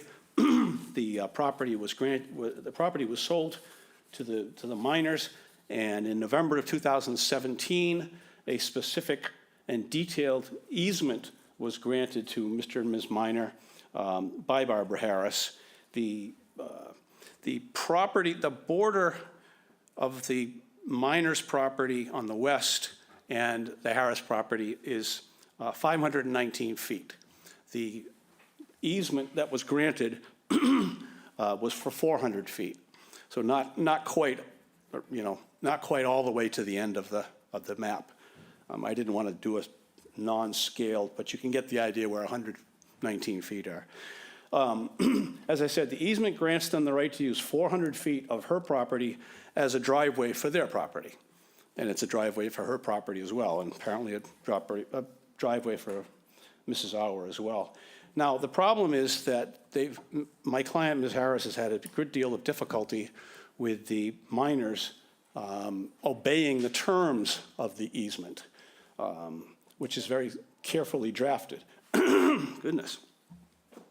As I said, they're granted 400 feet of a 519-foot driveway. Despite that language, and to the contrary in the easement, the minors have continued to use all of the driveway beyond the 400 feet. Despite the language in the easement, and I can give you a copy of the easement, I have enough copies for everybody. The easement provides that the minors will contribute towards the maintenance and repair of the driveway. They'll pay for snow plowing of the driveway, and I will give you copies of those. Despite the language of the easement, the minors have refused every single one of Ms. Harris's requests that they contribute financially towards the snow plowing or maintaining or repairing the driveway. I believe she explained to me she's had to sue them in small claims court to get them to pay for the snow plowing, for example. And in fact, activities by the miners have not just refused to cooperate with the maintenance, but they've actually caused damage to the property in the use of a bulldozer on the driveway. So in light of their inability or unwillingness to comply with the terms of the easement, Ms. Harris has two concerns, essentially, about their proposal. Her first concern is that the changes proposed are likely to result in even more use of the property by future tenants of the applicants. Her second concern is that the damage that would be done to the driveway as a result of the construction process would, of course, cause additional problems, and they've shown no ability or willingness to pay for that. So in light of that, she has three requests.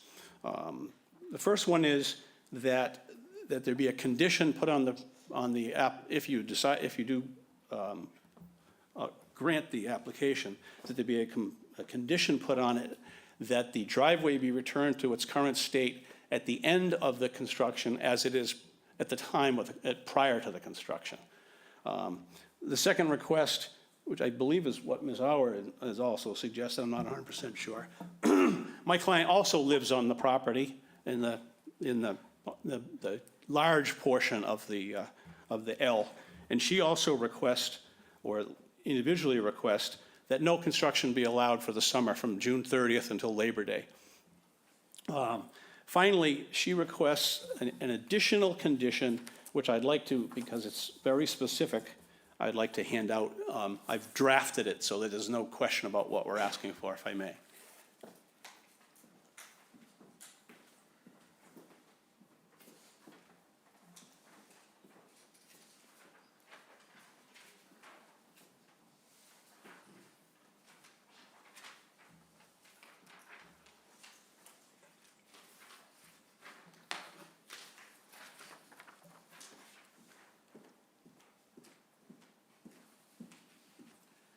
Obviously, you have it in front of you. You can read it yourselves, but just for the record, I'd like to read it.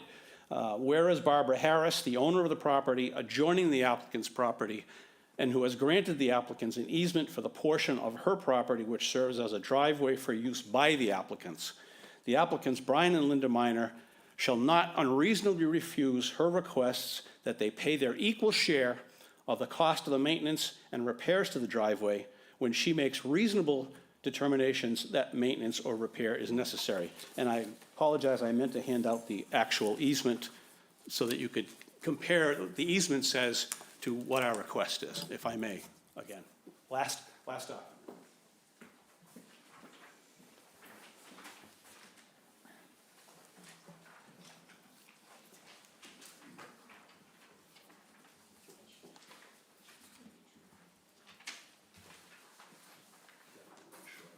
Well, that's, I'll give this to Seth.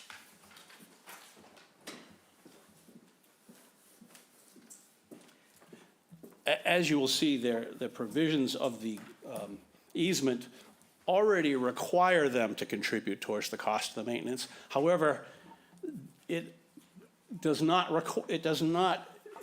them to refuse to do it.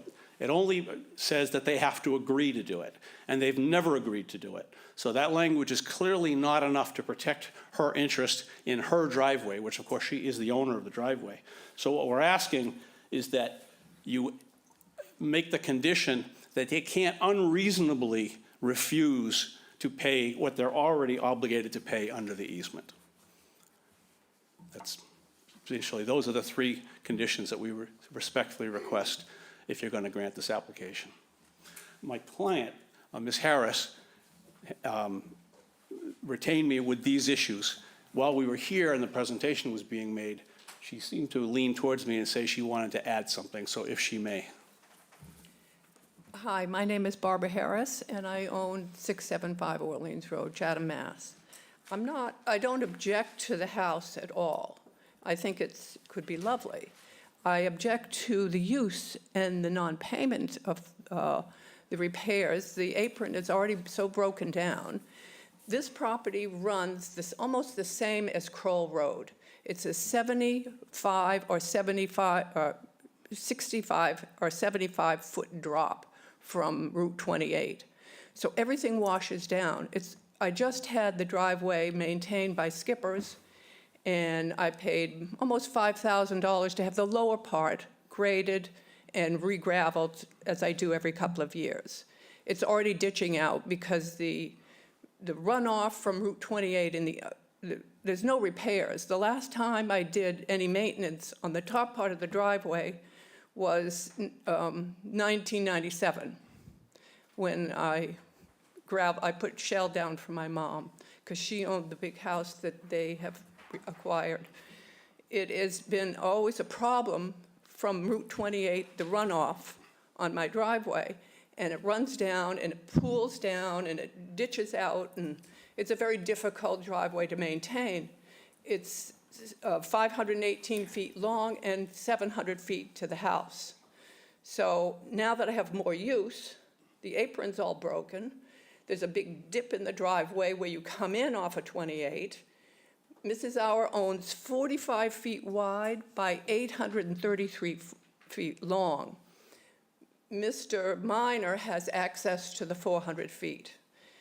This is a lot of traffic. Now I have anything that I want to do, it's sometimes difficult to get in and out if there's new construction going on.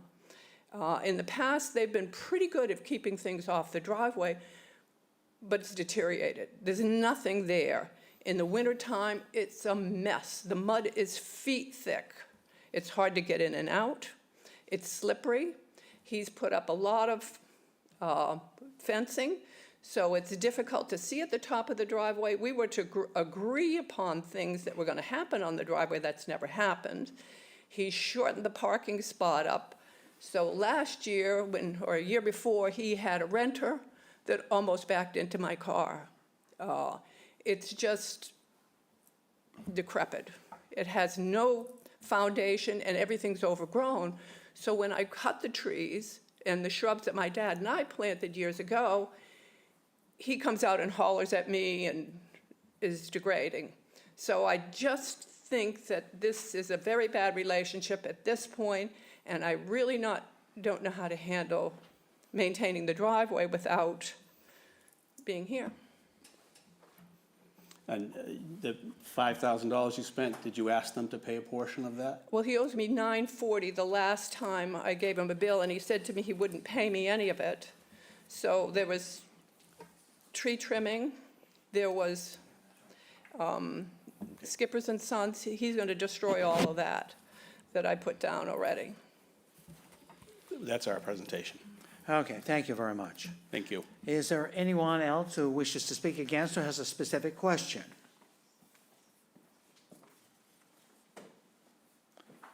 There is no one else that wishes to speak. Okay. Well, the question, I'll start with the questions this time.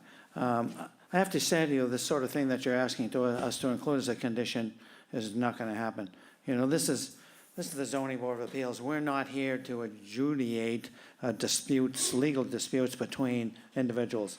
And I know you might think, well, you could do that.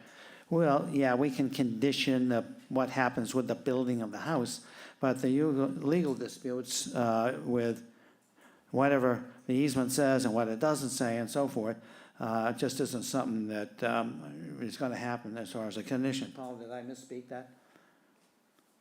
No, I agree with you. I agree with you. Okay, all right, so just so that you know that before we get into it, okay?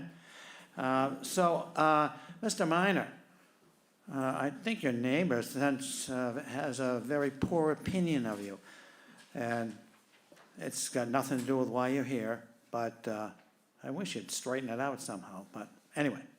So, Dave.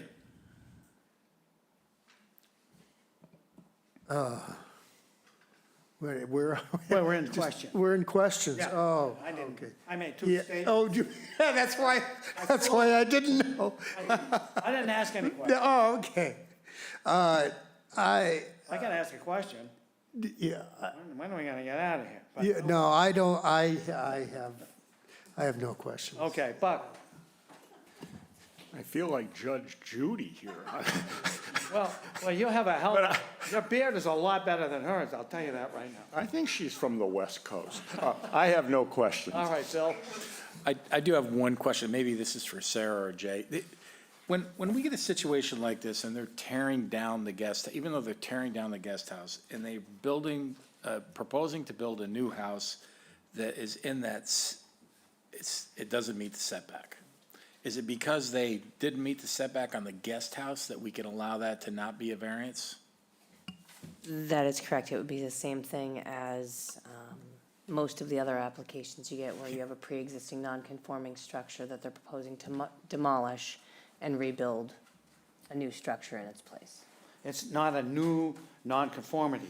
Now, you might say, wait a minute, this is a new building.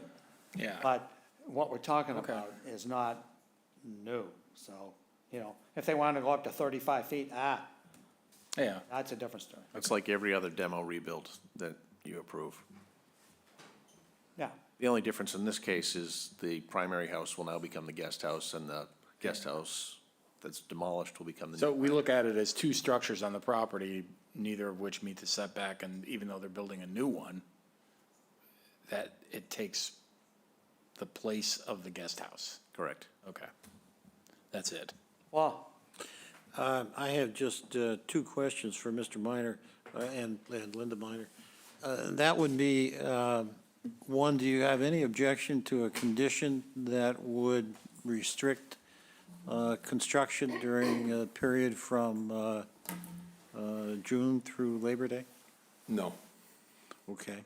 My second. because Eileen asked for it. That was All right. basis for agreeing to it. My second question would be, do you have any objection to a condition which would require you to return the driveway to the condition that it currently exists from damage as a result of your construction? Would have no problem with that construction. We've already budgeted for those kind of post-construction repairs. Okay. I don't think I have any other questions. okay. I do want to add about. You were the last question. I was the last one. All right, I'll move to close the hearing and move into deliberations. Dave Veach seconds. Buck votes yes. Bill votes yes. All votes yes? Dave Veach votes yes. I vote yes. Okay. Dave? Well, I think that, the neighbor issues notwithstanding, always sorry to see those kinds of things, but we don't really have control over it, and nor do we Want to. get involved in them, in those things. When I first, it seems a while since I went and looked at it, but because it's been, postponed a few times. But, I looked at the plan and I went out and looked at it and I said, oh, this, if I owned this property, this is something I would propose to do. It makes a lot of sense. I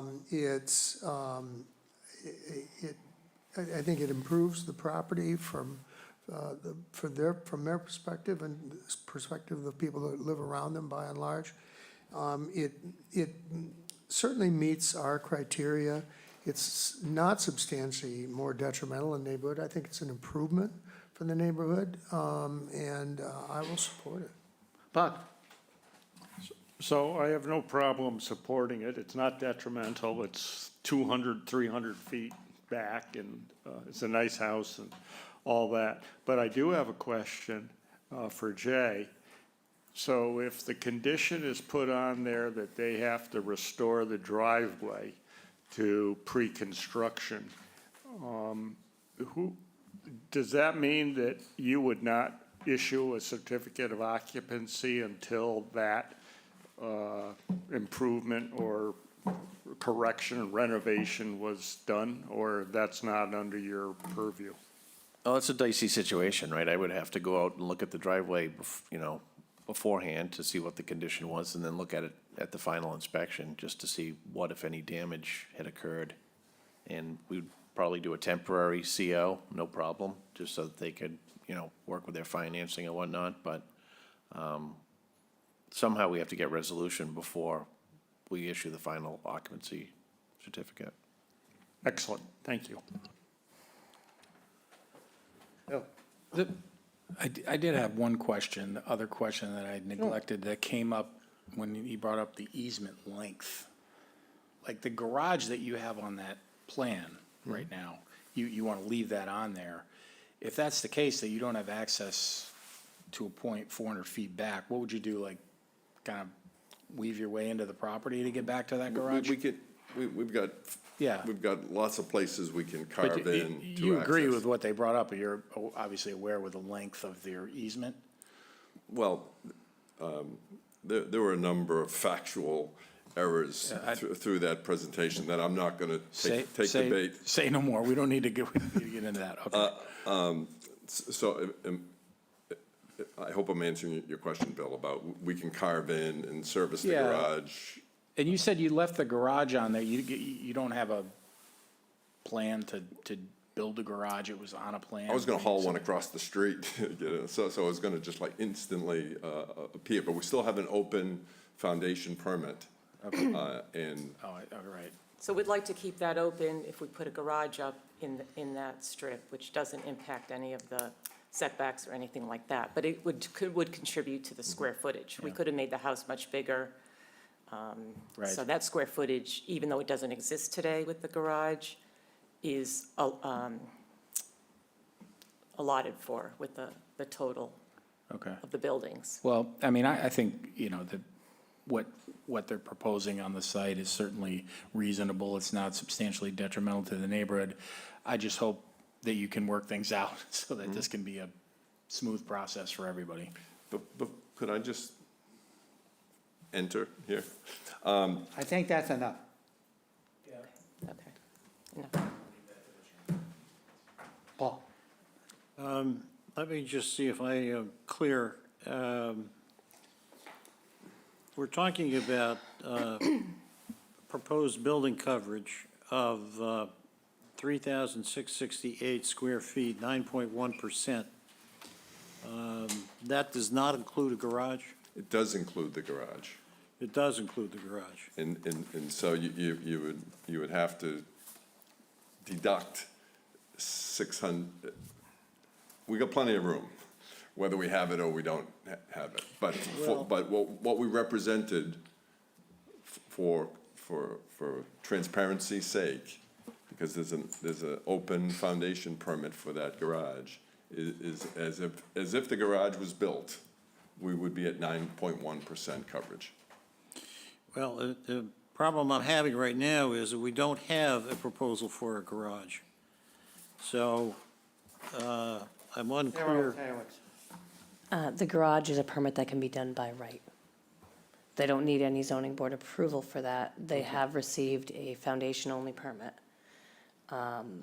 When the miners came in to ask about their proposal, we had said, please keep it on the plan because you do have a permit for this foundation. And we would ask you, how is that going to affect your proposed coverage? So we asked that they kept it on the site plan for when the dwelling came before the board. But it does meet all applicable setbacks and coverage. So if, I know they can do it by right. Are you saying that if we approve the coverage less than 9.1%, because the garage does not exist now, that they would have the ability to come in and do a garage by right as long as they were below the coverage requirements on that zone? As long as they were below the 10%, yes. Okay. So shouldn't we be approving a coverage which is what is proposed to us, which does not include a garage? But they've already got a foundation permit in effect right now, so the next step for them, and they want to pour both foundations together, so we've extended the permit a couple of times. They're on their last extension on that foundation. So if this doesn't go forward, then they'll have to file all over again. But they wanted to include that in the presentation because they'll only be at 9.1. They're allowed 10. It meets the setbacks. It's by right. I think it needs to be shown. I mean, if there was no permit, then yes, we wouldn't show the garage because it's not in the presentation. But there's a permit that's valid right now. They can pour the foundation tomorrow if they want to. All right. And let me go back to the other question. We talked about this potential condition with respect to any damage done to the driveway as a result of the construction. Is that going to put you in an untenable position, or is it a situation that could be resolved by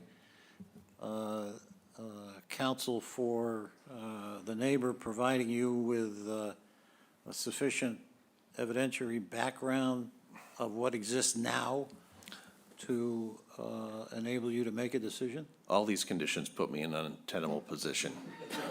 I mean, Yeah, That's why you get the big bucks. you've got two sides, and one say we've repaired the road, and one's gonna say it's not acceptable. Yeah. I'm gonna be out there ahead of time to say, this is what the condition is. I'll take photos, I'll document it, I'll stick it in the file, and then I'll go out afterwards and do the same thing. I don't wanna do that.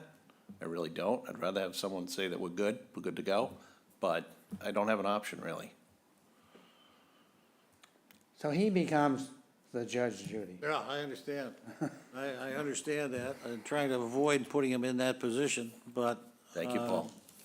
I have an observation about that, and I want to reduce conflict everywhere in my life, but we've got an easement that has management and responsibilities and communication and expense sharing. There's a control mechanism built into the easement. I hesitate to create another mechanism for managing it in addition to the one that already exists.